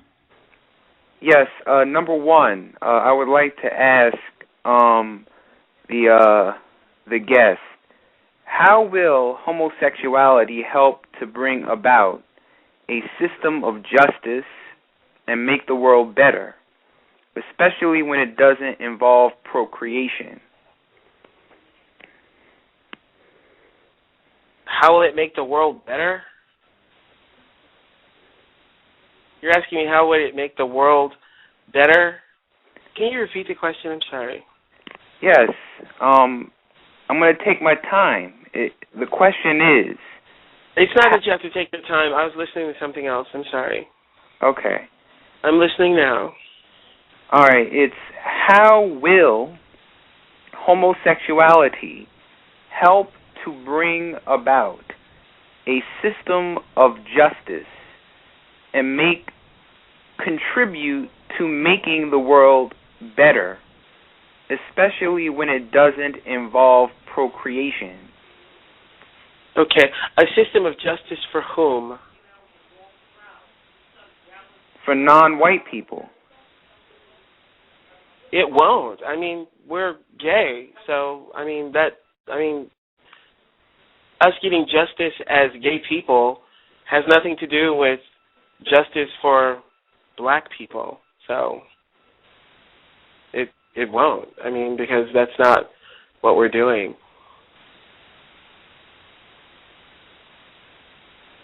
Okay. All right, number 2. Do you stand for the genocide of most black people? Because you have this thing against 90% of black people? Do I stand for the genocide against black people? Most black people. Most black people. No. I stand for the genocide of gay black people in, what's that African country where they tried to pass the Kill the Gays bill? That's on the top of my list. Uganda? Uganda. Yes. Thank you, Gus. All right, number 3. If there are many black people who have and still work hard constructively at what they do and cannot get the American dream, get to the top and or make a lot of money, how do you come to the conclusion that money will solve black people's problems? Isn't it true that white people make and control nearly all of the money on the planet? Okay, for the second question, yes, that's true. With a gleam of hope, I'm hoping that black people get some kind of sense and realize what this game is all about. However, I realize that they will not, so it's kind of pointless of me even saying that because that's never going to happen. Black people are never going to collectively get control of anything, ever. But they will, start shows and do 300 shows at 3 hours apiece and complain about white supremacy. That's really going to help the cause, But are they tangibly going to do anything? No. Are they going to get together? No. What was the girl's name? Sister Nefertiti or something like that? And there was a whole other complaint hotline that kind of, came together with this one, and they wound up arguing, and there was information leaked about the other person, typical Negro antics. So My answer to that one is, I'm sorry, could you repeat the question? I think I went on a tangent there for a minute. The All first right. part of it. Number 3, the question is, it's if there are many black people who have and still work hard and cannot get the American dream, get to the top, and or make a lot of money or become rich, how do you come to the conclusion that money will solve black people's problems? Isn't it true that white people make and control nearly all of the money on the planet? Well, they won't. I mean, because, well, I guess the answer to the question is they'll never get there because they're too worried about things that they can't change, like gay people. If you're so concerned about, getting justice for white supremacy, why are you worried about gay people? But please, there's no reason to worry about that. They won't. Well, wait a minute. Not all black people are concerned about gay people. Hold on 1 second, sir. I wanted to make sure I got some of the other callers in, particularly if you just have statements. Hang tight, and I'll get some of the other folks in as well. Thank you for the questions, though. I appreciated them. Can we limit it to like one? I believe Justice and I are hosting this show. Thank you. Person who called in 7012. Did you have a question for our guest? Hey, good evening, Gus, Justice, and thanks for the show. Thanks Hello. for coming. Hey, thanks for coming. Share some of your confusion with us, Mr. Brage. I'm sorry, Brage. Do you see yourself as a gay male or a black male? You're asking which do I see myself as first? I believe that's your question, right? Do you see yourself as a gay male or a black male? I see myself as a gay black male. I am gay first. Okay. Can you, since you're educated, could you recall, or historically, do you recall an event in which a massive amount of homosexual or gay people were oppressed or enslaved or murdered for an extended period of time based off of them being gay by a large group of black people? Can you recall an event in history like that? Okay, since I am obviously not a host of the show, I'm only answering one question per caller. Moving on. I'm ready for the next call, Gus.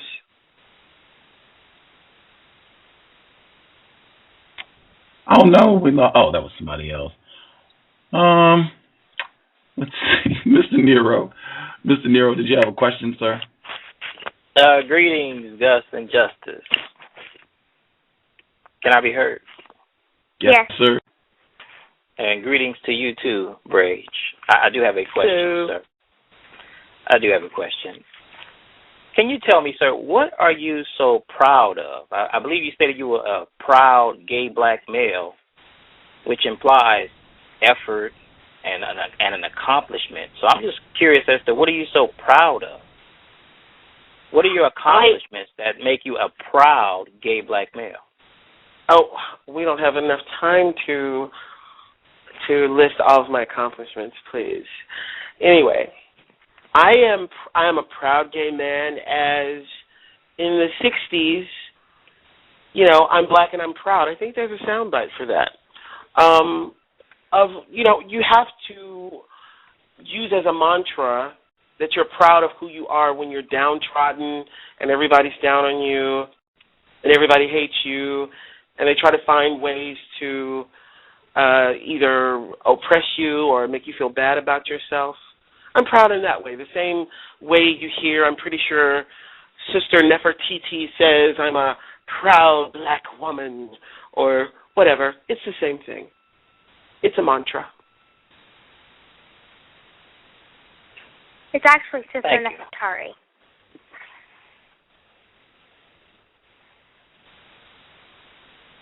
Person that called in 8162. Did you have a question? I actually wanted to answer Justice's question, if I may, regarding what is music. Because I don't think the country music composer, proud gay black Hold male. on a second. Did you have a question for Mr. Brage? Sorry for interrupting. No. Okay, no worries.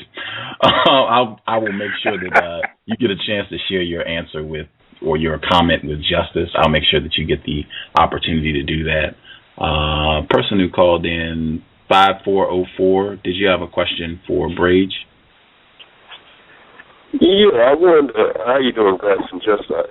I wanted to ask him what originally made him listen to the show, and why did he continue to listen?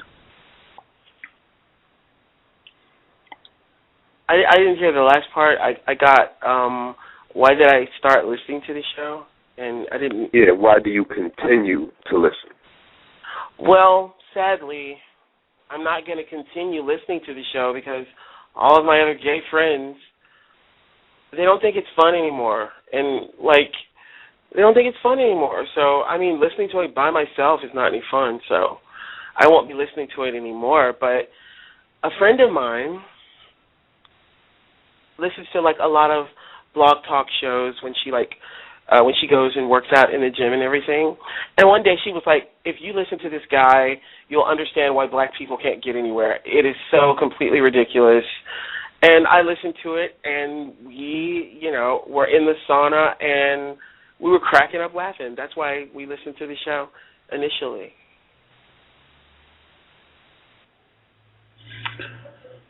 Groovy. I'm going to go to open the folks' lines up who called in. The live feed is going to end in about 8 minutes. If you are interested in listening, you should probably dial in now. The number is 347-215-6071. Pam? Kind of done. Greetings, Pam. Did you have anything you wanted to share? Hi, Gus, Justice, and Bridge, and Hello. the other callers. I just had a quick question for Bridge, and I'd just like to know, do you assume that the listeners of this show are uneducated, unsuccessful, and broke because they may not be gay? Oh, okay. Yeah, I'm kind of done with Brage. I hung his line up. I was just curious if anybody had any questions. He was just being very disrespectful. He was name calling, and I felt like I got constructive information. I got what I wanted, and I'm not really a nice guy either. I'm hosting. You can leave anytime. Everybody can leave every time. I'm at the switchboard. So yeah, I just hung him up. He's done, and if you all want to share any comments about what he had to share on the program, feel free to do so. Let's see. I know 5404. It was 8162. Sorry, 8162. You had a comment that you wanted to share with Justice. I'm still laughing too hard. I did, and I felt that that her question, he did not answer her question about what is music. Did you feel he answered your question, Justice? I'm sorry, what was the question? Did you think the guest answered your question about what is music? No. Well, I had just wanted to offer you just a little bit of a little bit more information about what is music and that what comprises music, and that there are elements of music, and that harmonies and melodies and rhythms and theories and notes and syncopations, and those all put together make music. And different instruments used to make, to compose those sounds, make music. Thank you. Do you play an instrument? Yes. What instrument do you play? Flute. Oh, nice. So you know, timbre. All right. So you have some idea about music, don't you?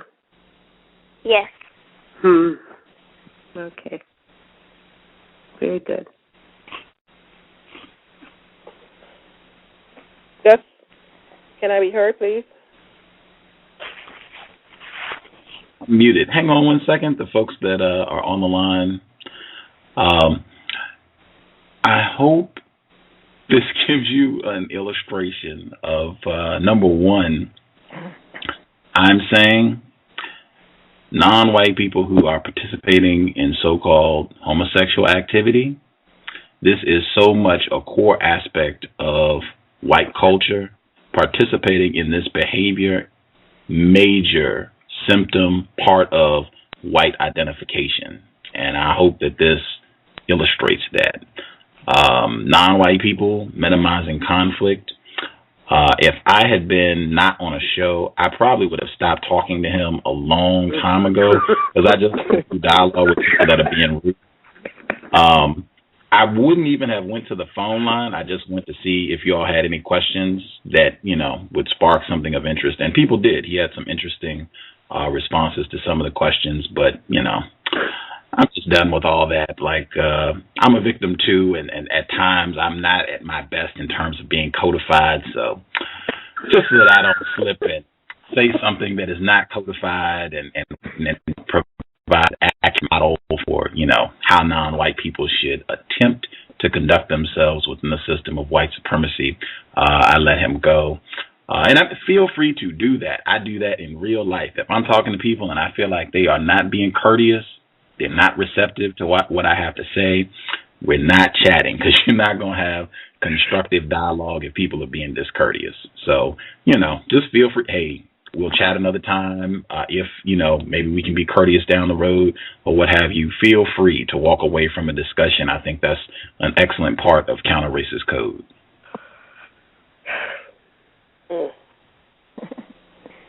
Well, Gus, you were better than I was. Because I had to put the phone down and I walked away because the dialogue, as you said, it's not nice to be rude to people, and Justice was on the phone.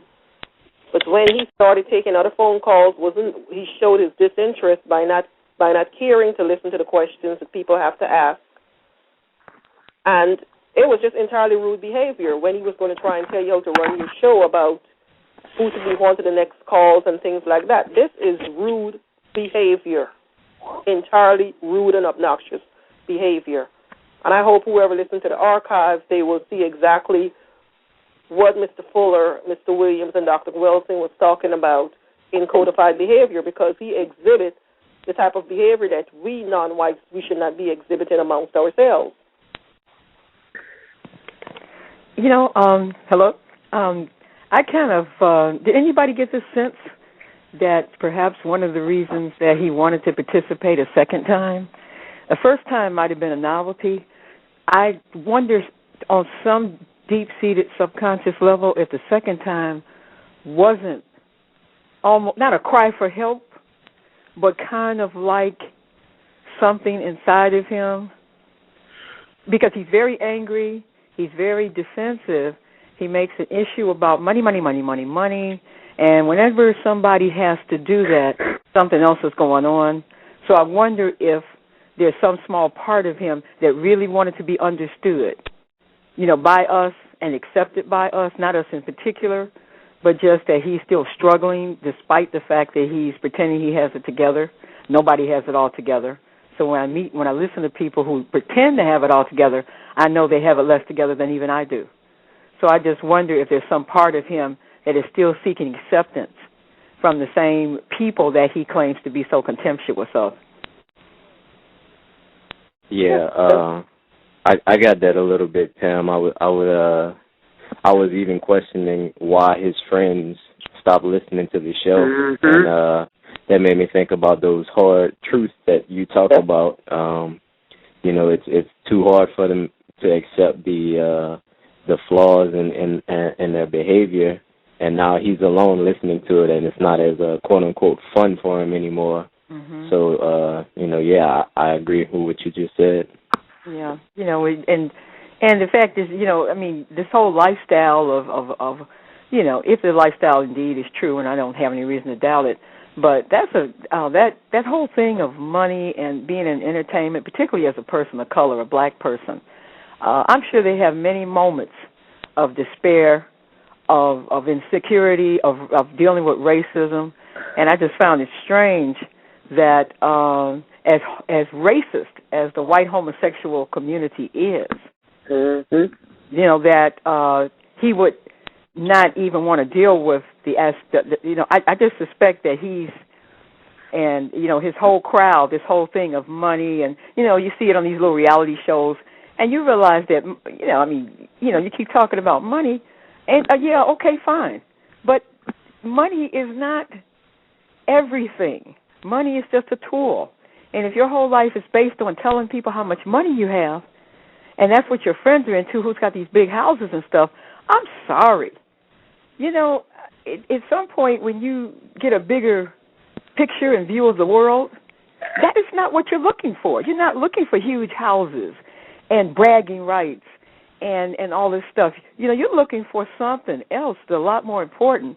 And the thing, and I'll say this real quick, but the thing that I think bothered me and what I wanted to say to him, but I thought I was only supposed to ask a question, was the same ordinary, uneducated or not too educated Negroes, and that's what they were called during the 60s, who put their lives on the line, who put justice above money.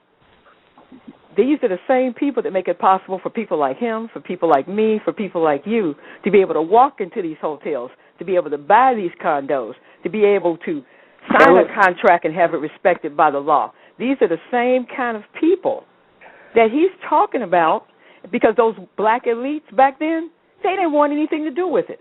They were too busy kissing white stuff. And, you know what I'm saying? So the whole civil rights thing came from people who now people like that look down on. So I just found that to me, forget what he thinks about me, the whole concept. Please keep building on that one, Pam. Disrespectful. Huh? I'm sorry. I said, please keep building on that. That's just so disrespectful. I mean, these people put their lives on the line. If they had put money above fighting for you and me, he'd still be riding in the back of the bus talking about, if I dance a tune, will you let me shine your shoes? You know what I'm saying? He wouldn't be sitting in the position he's in. I wouldn't be in the position. And it kills me is that this assumption that everybody on this show must be uneducated, unsuccessful, and broke. I mean, get real. You don't know anything about us. Do you think that when he called you, when he called the listeners Negro listeners, do you think that supports white supremacy, Pam? Oh, we called us Negroes? Yes. Oh, I think he is showing the same kind of contempt that has been shown him by white people. He's not going to convince me in Atlanta. He's not going to convince me in the entertainment industry. He's not going to convince me as a black gay man that he has not been bitten by the white racism bug. And so what he's doing basically is imitating the same contempt that he has been taught to have for himself. So, yeah, he's promoting white supremacy, but he thinks he can exclude himself from being a victim of it because he has been a victim of it. And he can't accept the fact that he is no better than any other Negro out here. And he also said that, he's the best person, he's, the best person. And I'm like, get real, really? He's the best person in the world? You know what, Justice, listen, you nailed him a couple of times. About the name calling, you nailed him about what makes you a better person and all that, And I think he's a little disarmed because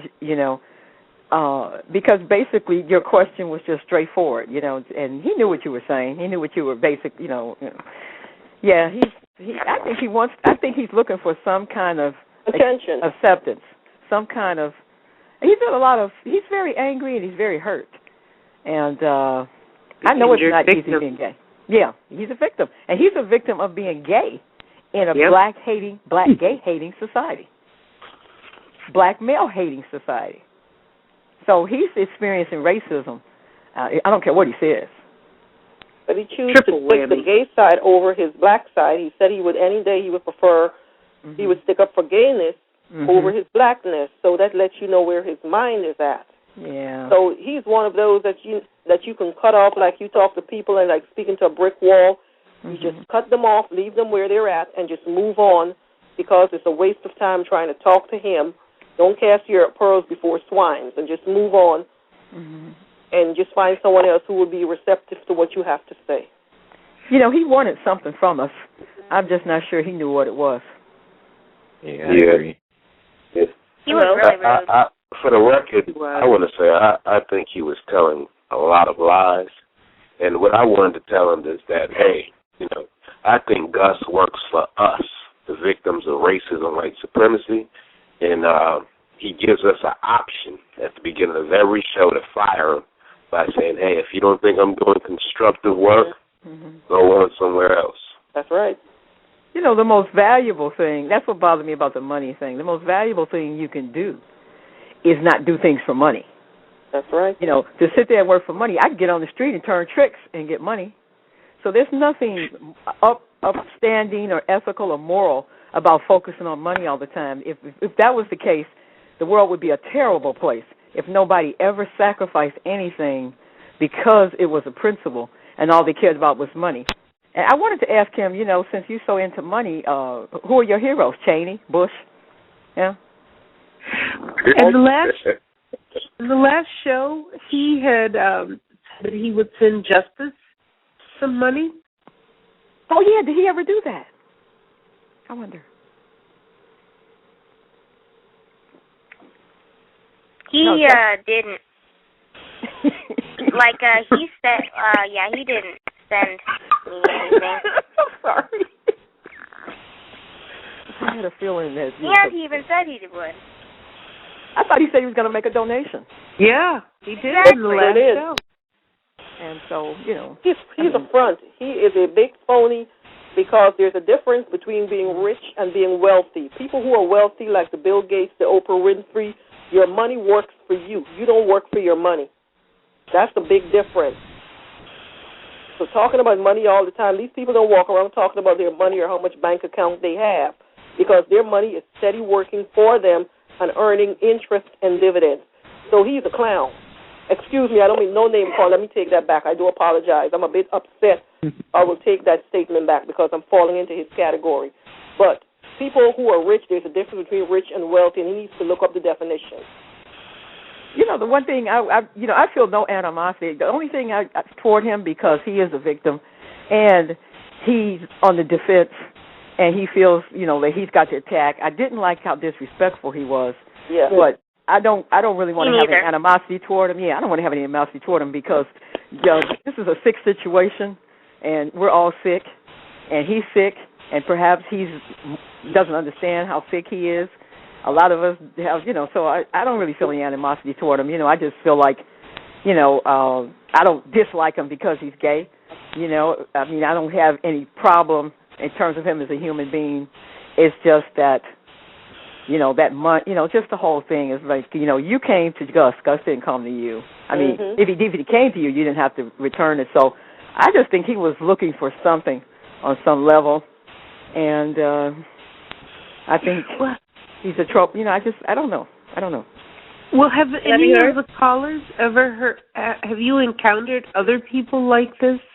Nope. This is my first time in all my years of meeting someone of that level because, as you said, Justice is an 11-year-old young lady. Gus is the host of the show. If I'm invited to come onto someone's platform to explain myself, I don't have to be this rude and disrespectful to the callers who are calling into the show. I don't have to try and take over Gus's show and try and tell him how to run his call and how to run his switchboard. And that's what he was attempting to do. So I was glad that Gus, as he said he's not a nice person, he went ahead and terminated the call. Because, first of all, someone is called in to ask you a question. You're on another phone call, making a call. That shows rudeness on your part. You're not even listening to what the person is asking you. He was intoxicated also. I thought about that too. He started off by saying, "I'm disrespectful because I've been drinking." So, and eating. Go ahead. Oh, I just said and eating. And eating, yeah. Can I be heard? Yes. Hello? Yes. Yes. Here. Hi, yeah, I was going to ask him if he had learned anything at all from listening to the show. I was curious about that. And I was just wondering what was drawing him in. Because obviously something is drawing him to the show. So I was going to ask him that question. Yeah, I think so too. And, I don't know what to say. Other than I'm sure that, like I say, anybody that has to make the emphasis of how great their life is and how much money they have, obviously, even if they have those things they say they have, they're not satisfied. There's something wrong when a person just has to keep trying to get one up on you. I don't know what the deal is. I don't know, but there's something wrong when a person has all this stuff going on, but they have to rub it in your face. So it doesn't add up to me as there's something kind of off about it. Well, Raymond Fuller Jr. talks about bragging. Yeah. If you have to talk about it, then there's something wrong with you because you're trying to really over-convince yourself more so than you're trying to convince me, because we don't know you from Adam.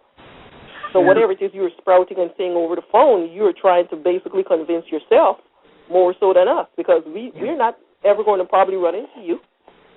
And we really don't care. Unless you're going to give me the money, I don't really care how much money you got, because it's not doing me any good. So unless you're willing to give us some cash, you can keep that information to yourself. I mean, seriously, how am I supposed to get a thrill out of the fact you have money? It's not in my bank account. I think that he thinks that he can do whatever he wants because he said, he said fair. And I caught him. I said, we do not use the term fair on this program. And he said, I don't care. And I mean, he really disrespectful. See, it shows you the degeneracy that happens when people indulge in behavior that's inappropriate. They lose all sense of decorum, gets thrown out the window. And he has exhibited that tonight. Yes, he claimed his black elitist status.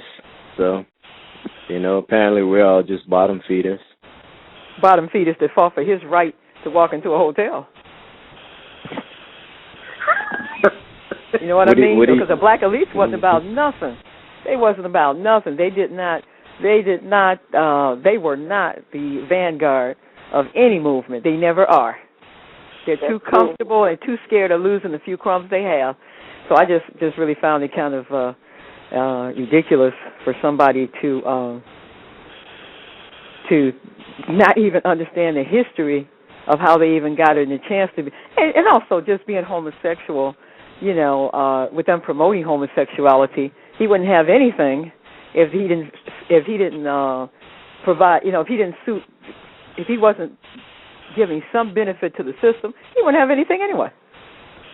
Exactly. That's true.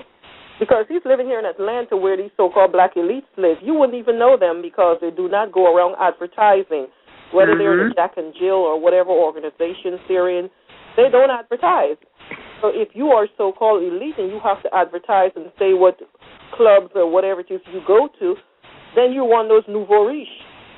You're not old money. Yeah. What do you all think about the I'm sorry, what do y'all think about the situation with his nephew and moving him out there, and the fact that his sister had to get money from the government with him being so rich? I think he's delusional. I think everything that he was saying and his reason for being on the show was he had an audience, and he is delusional. Yeah. Can somebody back up and tell me? I'm sorry, let me cut you off. I'm sorry. I was saying he thought that Gus has over 200,000 people listening to this show. So for him to have such a large audience to hear him, it was very intoxicating to get on. But the way he has displayed himself, he has just made himself look not in the very best light, because he's not going to get the type of attention that he really and truly was seeking. He ain't even a Negro. Could somebody tell me, he said his nephew was getting government money? I didn't get that.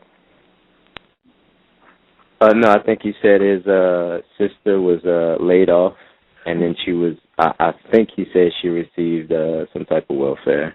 Huh? Oh, I missed that. I know he said she had to live with his parents or something like that. So he might have said she was receiving some kind of government assistance. I don't know. So what's what up with that? Money bags. He couldn't afford to take care of his sister. Oh, well. He has no sense of loyalty to his family.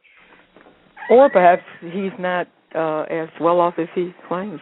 Which I'm not trying to jump on that because I don't really care. No.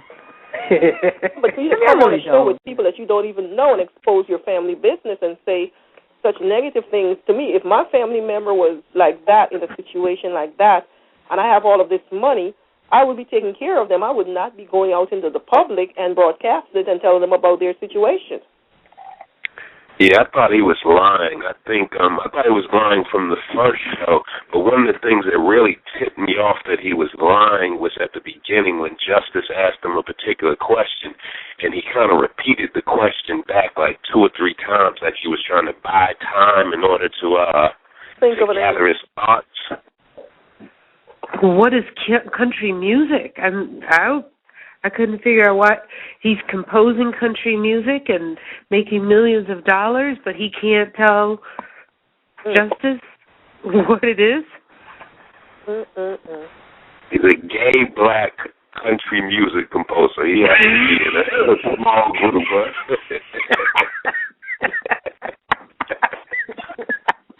Shouldn't be hard to find out who he is, huh? So confused. And he ain't Charlie Pride. You know what? I actually kind of believe that maybe he could be what he says he is, but for me the problem again was the level of contempt he has for people, and assuming that if a person makes less money, that or if you're not making a lot of money, you're not contributing anything, you know. So I mean, you know, that's what bothered me about him. He could have the money, he could have the house and all this stuff. I mean, who really cares if you think that because a person's not making buckets and buckets of money that they're not contributing anything? You know, I can't even imagine what kind of upper class home he came from, if indeed he came from one. I don't know. I mean, you know, you're not making a lot of money, so therefore your work has no value. One of the things that stood out to me about this individual was that he constantly put forth these percentages, these statistics. 40% of the music industry are gay, and 90% of black people this and that. And one of the things that I notice as a victim of racism, white supremacy, is when a person is trying to bend you to their perspective, as a lot of white identified persons do, they oftentimes spout these statistics, and that seems to be a very common tactic of theirs in order to make you feel as if they've done this research, they've done this study. You have no way of, you know, refuting anything that they're saying because it's absolute.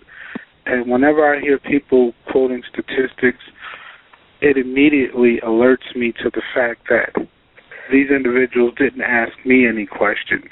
So I don't care what your statistics are. Those statistics don't particularly pertain to me.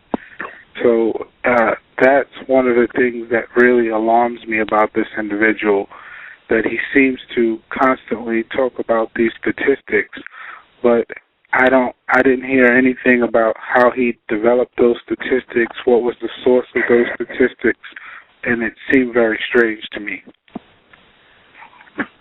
Well, people can come up with all kinds of numbers if they want to, because the white supremacists, all of these numbers, they have been coming up with the black female, the black male, and all of our dynamics. They have been putting these numbers out here to get you to go against each other. When people start quoting statistics, I like to know where they got it from, because you can rig data to support whatever it is that you're trying to say. Well, a popular one was one out of 5 black men are incarcerated. Mm-hmm. I heard. Did anybody else hear that? Yes. And for a while, I was going 1 out of 5. Wow. And then I said, well, what are the other 4 doing? You gotta flip that stuff constantly. Yeah, it's pretty sad. I mean, unfortunately, when people put forth these statistics, if you're not a person that's mindful, you're not a person that's really looking beyond the numbers, you tend to get overwhelmed with hearing a person quote these statistics, and the tendency about most people who aren't thinking is to just accept it as fact, and it's pretty sad.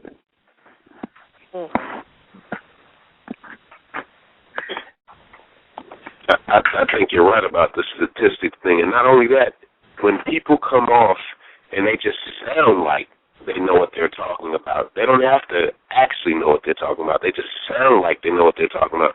Most people take for granted that they know what they're talking about. That's where it comes into question. Yeah, white people. I used to believe those numbers myself until I start rationalizing and start doing my own research to see that the numbers does not compute with what they were putting out. That's why I say that as non-white people, it's very important that we learn from white people, if you will. We need to start conducting our own studies, because it's obvious that if they believe that they're so superior and we're so inferior, they spend an inordinate amount of time conducting studies and researching things about non-white people, and that should raise our suspicion as to why are you folks always so obsessed with what goes on with us. I mean, if you're in a leadership position, you shouldn't be that concerned about what actually goes on with us. And there seems to be a real preoccupation with white-identified persons about what non-white people are doing and their thinking. I mean, they're able to tell us what percentage of black women have HIV/AIDS, what percentage of black men are on the down low or not in college, and all of these statistical assertions are very, very suspicious to me. And this is why I conduct my own research. And I just throw my statistics right back at them. I pull together 50 random white people and conduct my own research, my own statistics. And then when they ask, where did you get this from? Well, I looked at 50 white people. I looked at 100 white people. And this is the statistics that I've come up with. And it's proven to be pretty effective in shutting them down when they start spouting off those statistics. For me, anyway. Mm-hmm. Gus? Is Yep. Gus there? Yep. I had a question for you. If he wanted to come back on the show, would that be something that you would consider? Nope. Okay. Thank you. Agree. Okay, just curious. I'm there in the top 3 of the worst guests. I think it was a very constructive moment in its own little twisted way, because it kind of he was kind of like he just kind of was another demonstration or illustration of how this system has got black people going in so many different directions, pulling apart and being in conflict, so I got something out of it. I'm just not sure what. I really was so impressed at how Gus handled him and handled the interview, and Justice as well. Mm-hmm. Because there were many times I was just going to hang up and go, there's nothing constructive here. But the most constructive thing that I received from that interview was the questioning and Gus's ability to stay on point and rebut. Yeah, maintain his calm, as he said, instead of getting sucked into his vortex, because that's what he was trying to do. He was really and truly wanting to have a full blown out argument. I guess it would have satisfied him in some way to rifle Gus and Justice to get them to raise their voice and to argue with him, and he was not getting it. But he doesn't know the code, and clearly Justice and Gus were sticking to the code. I was very impressed. Excellent modeling. Yes, it is. And, they have found their niche. I guess Justice know that she should be going into investigative journalism because she has really found her calling. Yeah, I agree. I got a lot of constructive value out of the night. If I was less confused, I don't think I would have been able to handle it. I think Gus handled it, just superbly, especially with his questions, where he made heavy and false implications about the show, the host, the listeners. I've never heard Gus quote unquote gay bash anyone on this show gay bash. And yeah, I mean, over 300 shows a waste of time. Just wow, wow! Not 150 plus shows without a computer or nothing. No credit. It's wow. But yeah. But good lesson on patience.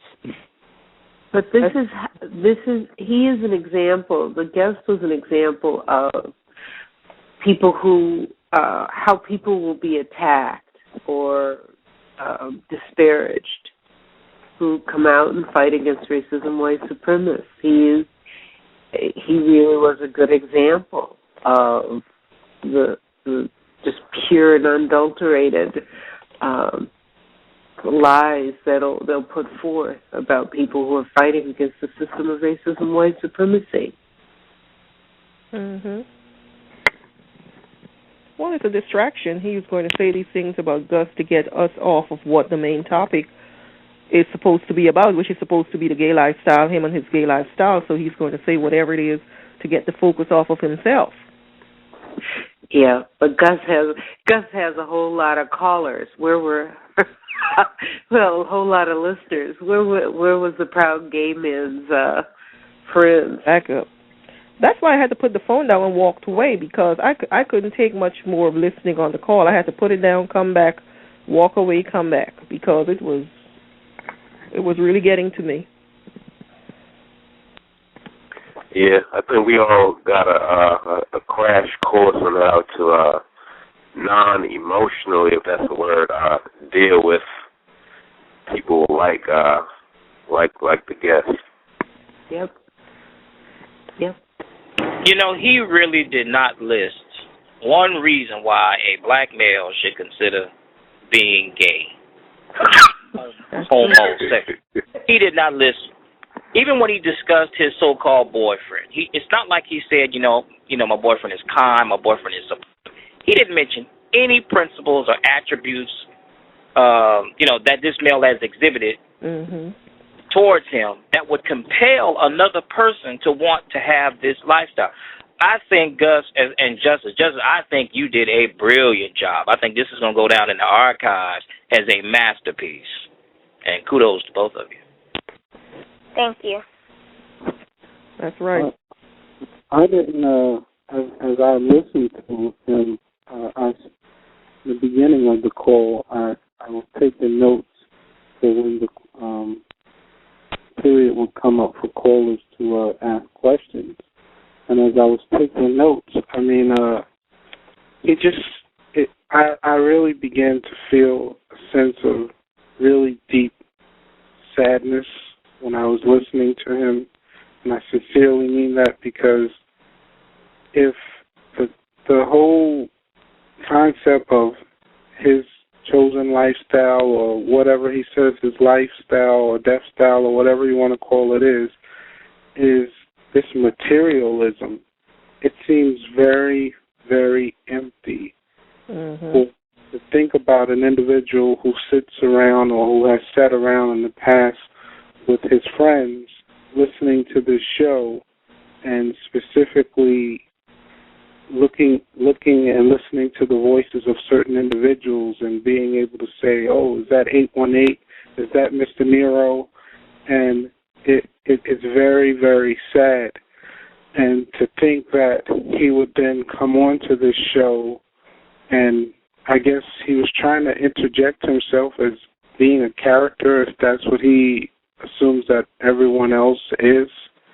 And the cry for attention, the cry for affirmation, it reminds me of a lot of individuals that I've personally, encountered who are involved in that sort of behavior, that always wanting to be seen and to be heard and to have some affirmation for a lifestyle or an agenda that they participate in. It just was really, really sad to me. It really was depressing. Yeah, maybe that's why he talked about money so much, is because, he couldn't sell the rest of it. So the only way to make his lifestyle seem envious is he had to talk about the material things. But otherwise, I don't think he could have sold the lifestyle based on the, he tried to paint the gay lifestyle as harmonious. Oh, no. There is no way men having sex with men and all of the difficulties that they experience and all of the psycho damage and all of the conflict and confusion and jealousy and competition and all that. There's no way in the world you can paint that as a peaceful lifestyle.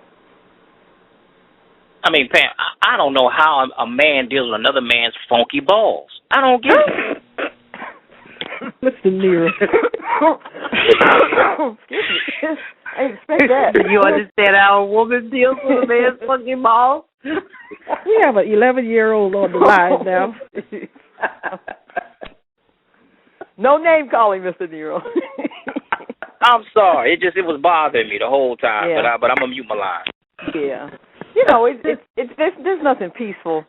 I mean, there's nothing peaceful about living outside of nature. There's nothing peaceful about the gay community probably has more drama, particularly between men. Probably more drama than male-female relationships. So I think that's why he had to emphasize the material aspect of it to make us think that it was all, he was living a life, but he couldn't do it on the emotional level. And I think he knew he couldn't sell it on that, and I don't think he could have convinced anybody that his life was enviable based on the emotional quality of it. Because I bet there's a lot of conflict, drama, a lot of confusion, a lot of conflict, a lot of backbiting, a lot of, look you got guys that are high on estrogen. You know what I'm saying? I mean, just a whole unnatural thing. I don't even know what kind of mental state you have to be in to deal with that kind of lifestyle. It's not only that, it's a double whammy situation, because first of all, you have to deal with the racism that's directed towards you as being a black male. Mm-hmm. And then you're involved in a group, the homosexual lifestyle, whereby you're having that other racism directed against you, because there is racism within this so-called minority clique. Yeah. Oh, yeah. White homosexuals male homosexuals are notoriously. This guy wrote a book. I wish I could think of the name of it, and I read it years ago. And he was a black homosexual male. I'm not going to call it gay, homosexual male.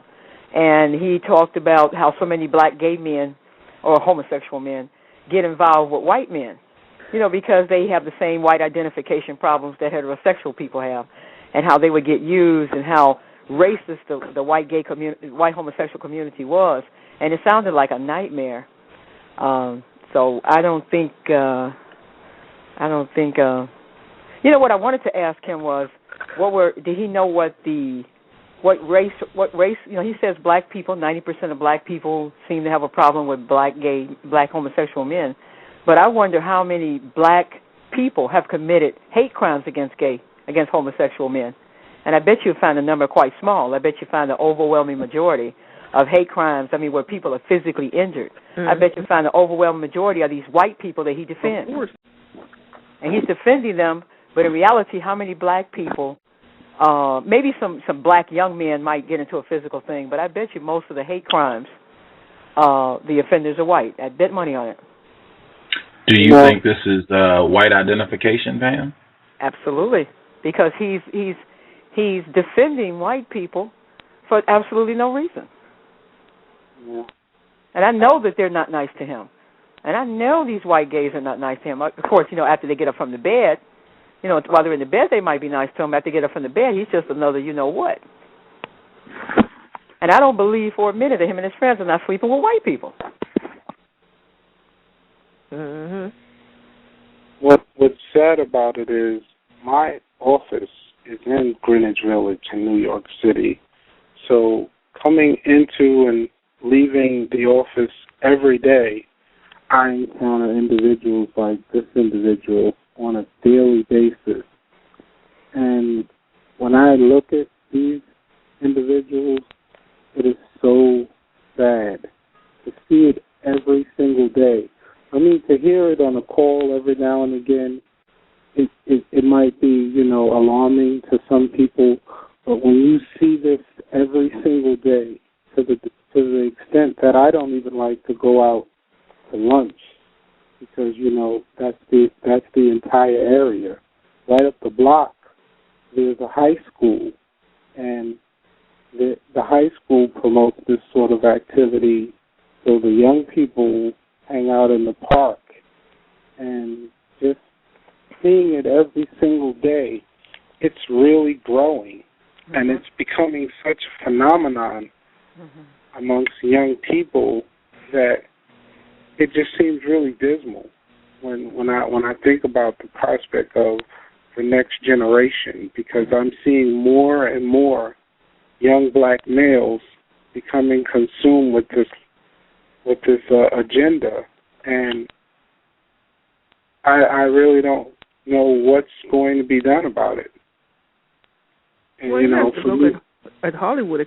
I'm sorry, I didn't mean to cut you off. With Hollywood, and if we would go all the way back into the 70s and start looking at some of the movies that they were putting out, and you look at the sitcoms and everything that's out here right now, it's condoning this lifestyle. The textbooks have already been reflected, and it was pushed by these people who want to be classified and call themselves as Jews, as the ones their ethnicity. They're the ones who are pushing it because they were one of the first group of people to allow gays in the military, to serve openly gay in the military. And then all of the other European countries, they went along with the practice of having gays in the military, and they see it no problem with it. Now they've finally convinced the United States to do the same thing with the military, and they're trying to push it into the African continent and into Asia and other parts to say it's okay, that this gay lifestyle is something great and it's nothing wrong with it. Yeah. I think the main reason they're pushing it, you're going back to Francis Welsing, there was a report by the National Policy Institute that said the headline was "Global White Population to Plummet to Single Digit, Black Population to Double." So I think this whole thing, and if he wanted to know what, and I wanted to ask him, I wanted to tell him that he asked the question, what did homosexuality have to do with white supremacy? That's what I think it has to do with white supremacy. It's what you would call voluntary birth control. It's a form of self-imposed birth control. So I think that's the main reason, one of the main reasons that the white supremacy system is pushing it, because there's no way you're going to have people populating as normally as they would, with men bonding with men and women bonding with women. So, if he's listening, which I suspect he might be, at least for a little while, if that's what white supremacy has to do with homosexuality, brother, they're trying to get you to impose birth control on yourself. Yeah. So, but I think kind of a lost cause. But a man that has to walk around and wear and talk about the size of his buttocks and he's wearing clothes to emphasize it. Come on, what kind of lifestyle is that? That means that you're out there. You got this boyfriend, but you're probably out there, hunting for. What? It's no matter what they say, and I care about them. I have nothing against that brother. I have nothing against the confusion that's in the whole homosexual thing. I'm just against the practice, but I think it's a tragic lifestyle overall. Yeah.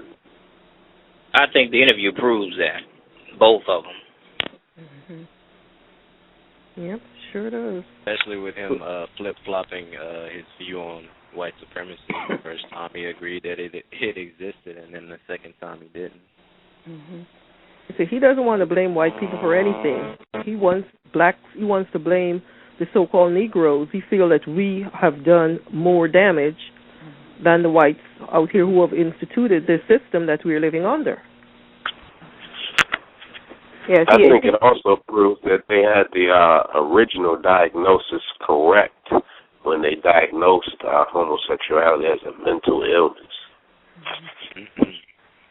I mean, for him to have, in the sound clip that was played at the beginning of the show, for him to have said, and I listened to the previous show a number of times, and for him to have said that for any black person who is not accepting of the homosexual agenda, that they get exactly what they deserve, whether it be at the noose or the end of a tree or whatever it is that white people do. I found it so tragic, and I observed one day when I was leaving the office a group of young black females, and they were dressed very masculine. And there's a new magazine that's on the newsstand called Icons Magazine, which is a magazine that celebrates that agenda. And one of the young ladies was showing the magazine to another one, and they're dressed like men, and that's what the magazine was depicting. And the young female said to the other female, I'm going to be the man that my father never was. I take care of my bees. And, and then she just hugged the other girl and started kissing her.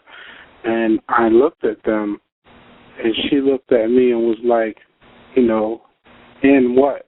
Like, nigga what? And I was just like, wow, that's pretty sad and tragic. She actually said that? She said that? I'm sorry, say that again. She said that to you when she was looking at you? Yeah, she was like, nigga what? What, nigga? What? My nigga what? And I just looked at her and I was like, wow. And what I've encountered and what I encounter on a daily basis is that in New York, it's so intensified that someone made the remark to me that they don't see heterosexual couples display public affection anymore, and I noticed that's actually true as well. But you see homosexual couples exhibiting affection towards one another openly, and it's almost as if it's done looking for or expecting you to have a adverse reaction, and if you do, there's that rabid response, and it's like society has gotten to such a degree that it's the pink elephant that everybody pretends to not see, and no one ever wants to talk about it, no one ever wants to address it or have any discussion, but then when that couple will leave the train or whatever, folks will, get their comments in, or I can't believe that. I can't believe that was going on. But while it's there, no one says anything. And it's like, as a community of folks or as a gathered group of folks, they have gained so much social political clout that they've muted the voice of dissent against that sort of agenda to such a degree that no one says anything.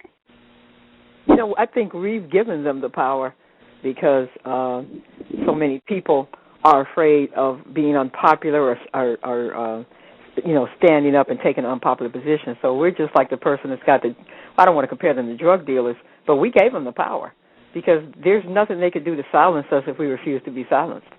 So I think it's the timidity and just wanting to take the easy way that has allowed them to have that position in our community. You know, you go into the church, and now the churches won't say anything about it. The pastor, he's trying to condone it.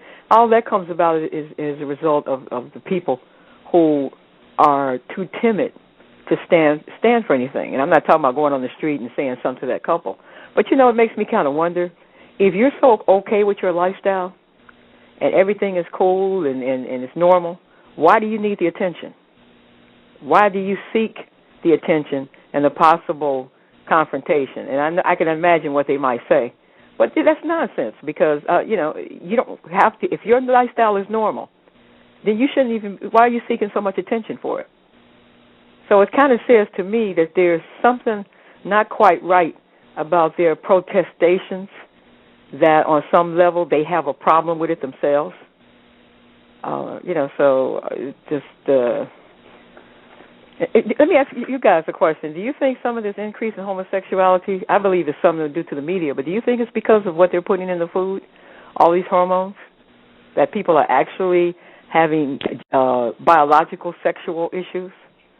Yes. I think that plays a role in it, but I think that's just one component of it because most of us eat the same food as them.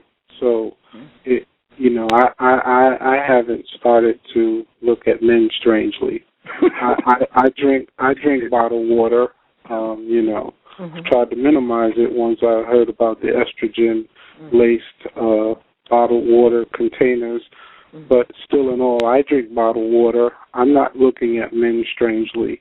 That may have a component, but I think what it is they've ramped up the promoting of it. And I think that heterosexuals are doing a terrible job of promoting heterosexuality. And for young people, when they're in their rebellion stage as young people, they're being exposed to this, and this appears to be, attractive to them. Because in our school systems, particularly at a young age, they're introducing them to books like, The Princess Boy and whatever that book's called and things like that. Yeah. And Cheryl Kilo Davis, she'll be here Tuesday, late in the line. Good. Yeah, and it's to such a degree that youth are automatically attracted to rebellion, and whenever they're in these schools, a lot of individuals that are promoting that agenda are in leadership positions in schools and so forth, and they're the ones who are gaining the ear of young people. And heterosexual people are doing a terrible job of promoting heterosexuality because whenever you hear about heterosexual unions, all of the statistical data, which, again, is strategic, is always suggesting that heterosexual relationships are terrible. But those relationships are seen as being prosperous. For instance, the proud gay black man mentioned that his nephew or his niece on the last show said to him, "We rule the world, we're the elite, and it was to such a degree that the young person was attracted to that agenda because it appeared that power and prestige was a part of it. And young people want to be successful, whatever success means to them, and I think that's why it's become so popular. Yeah. Well, it's as I asked him before, because when he was on the first time, he said, well, oh, you can't miss him because when you see him, he has long hair down his back, and he wears pink outfits and whatever the case might be, which is, as you said, white identification, because if you are a gay male, why it is that you have to change yourself to look like a female. You don't like females, and which is the same thing as you said with the magazine and the women who are lesbian and they're making themselves masculine. It's the same with the men who are homosexual and they're making themselves feminine. It seems you're turning yourself into what it is that you don't want in the first place. You don't want a relationship with a woman, but yet you're changing your whole personality, your whole body structure into women. And the same with women, they're turning themselves into men, what they don't like or they don't want in the first place. Yeah, that is kind of telling. Definitely indicates confusion.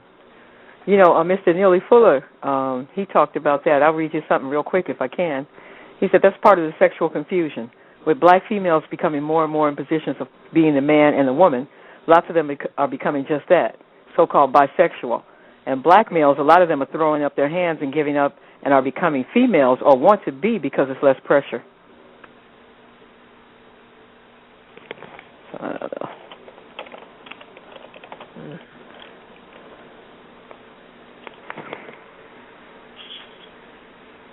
You know, we have to thank people like Tyler Perry and all of these movies and things that are coming out, because we had a discussion here in Atlanta on yesterday, because they were talking about P. Diddy that had some party in Miami, I believe it was, and they went to some sort of strip club, and he, make it rain. He had $1 million or whatever and just threw up the money, and everyone was scrambling for it and whatever. And I was saying to I said, well, this doesn't make any sense, because if you have that much money to give away, wouldn't it have been more respectful for you to go to organization that could use the donation and give it to them, instead of you just throwing money up? It reminds you of the scene from Invisible Man, where they just throw the coins and have these people just scrambling in the dirt to get the money. You're going to go into a club and throw money up in the air and have people lose their dignity and fighting over trying to get money.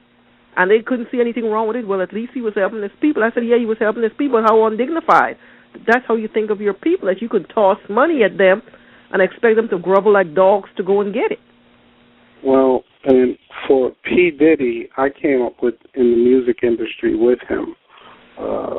And we've had a number of interactions on business. And me being a person that does public relations, he couldn't have bought that sort of publicity.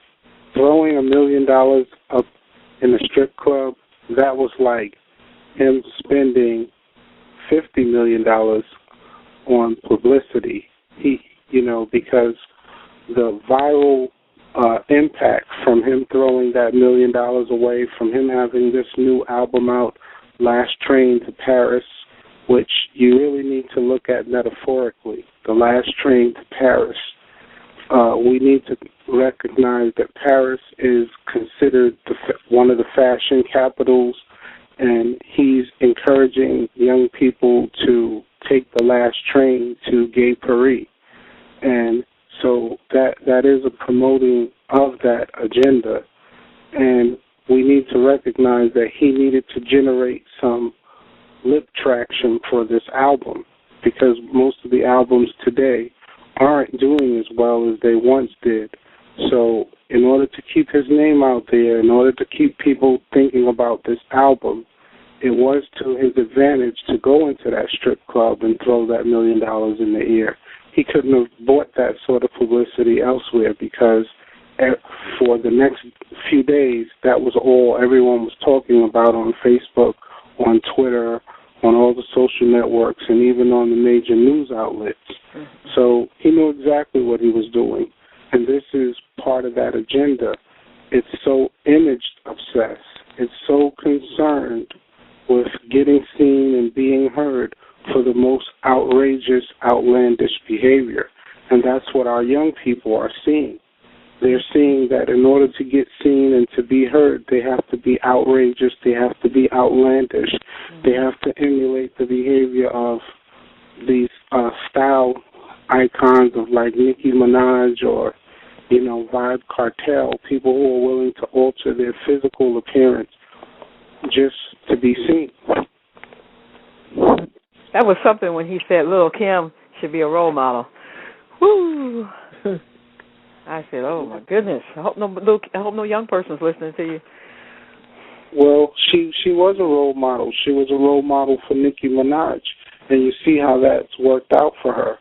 And now, as a result of her being a role model for a Nicki Minaj, Nicki Minaj rose up and took her place.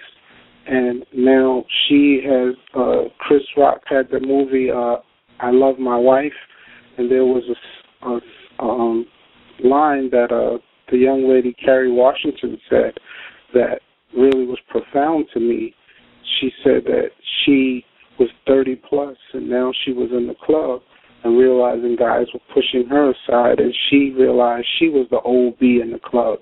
Well, Little Kim fashioned herself as being the queen bee for so many years, and then Nicki Minaj came along and said that she's the baddest bee, and all of a sudden Little Kim started calling herself a goddess, but now she calls herself the original bee. So it's the battle of the bees. And for our young girls to be trying to choose between which bee they want to support, the old bee or the new bee, I mean, it's just a bee fight.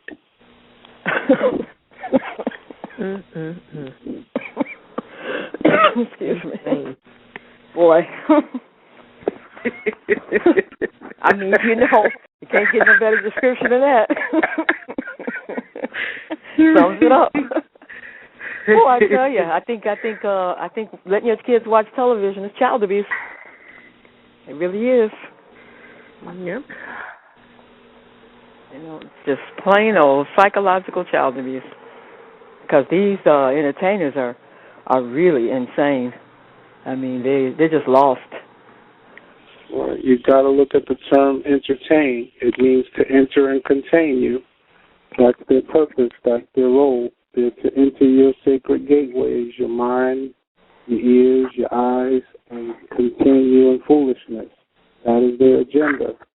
And the moment that you don't recognize that that's what they're doing, that's the moment that you're going to fall asleep and wake up one of the iPod people.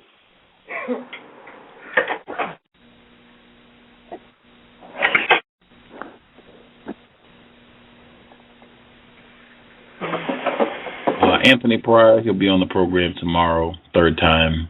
I believe the show time is 11 p.m. Eastern tomorrow evening, 10 p.m. Central, 8 p.m. Pacific. Just check the show page to make sure. Dr. Layla Africa, he'll be here same time as the Super Bowl this Sunday. Got about 2.5 minutes in the program.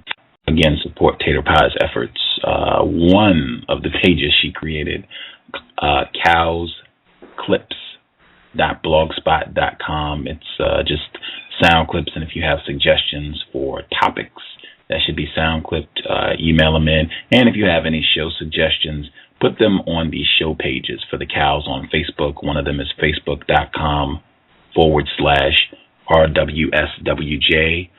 Just to make sure so I don't forget them, just write them up there, and I'll see if we can work it out. Feel free to share, replace white supremacy with justice. Anything else you want to share, get it in quick. Gus, are we doing shows like repeatedly this month? No, really, I'm just putting in the shows that I had requested last month, but didn't get to, what have you. So I didn't really have a goal of doing shows every day. I'm just doing stuff as it comes, pretty much. I see.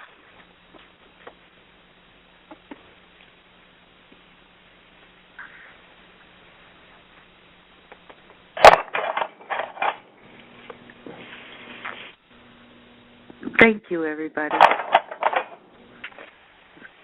Good to hear people's opinions and perspectives and ideas. Yeah. How is 818 doing, Gus? Have you heard from her? Because I haven't heard her on the show in a little while. She posted on Facebook. She was listening to the archives. Greetings, Muffin 818. She wrote on Facebook today. I think she's moving. Oh, okay.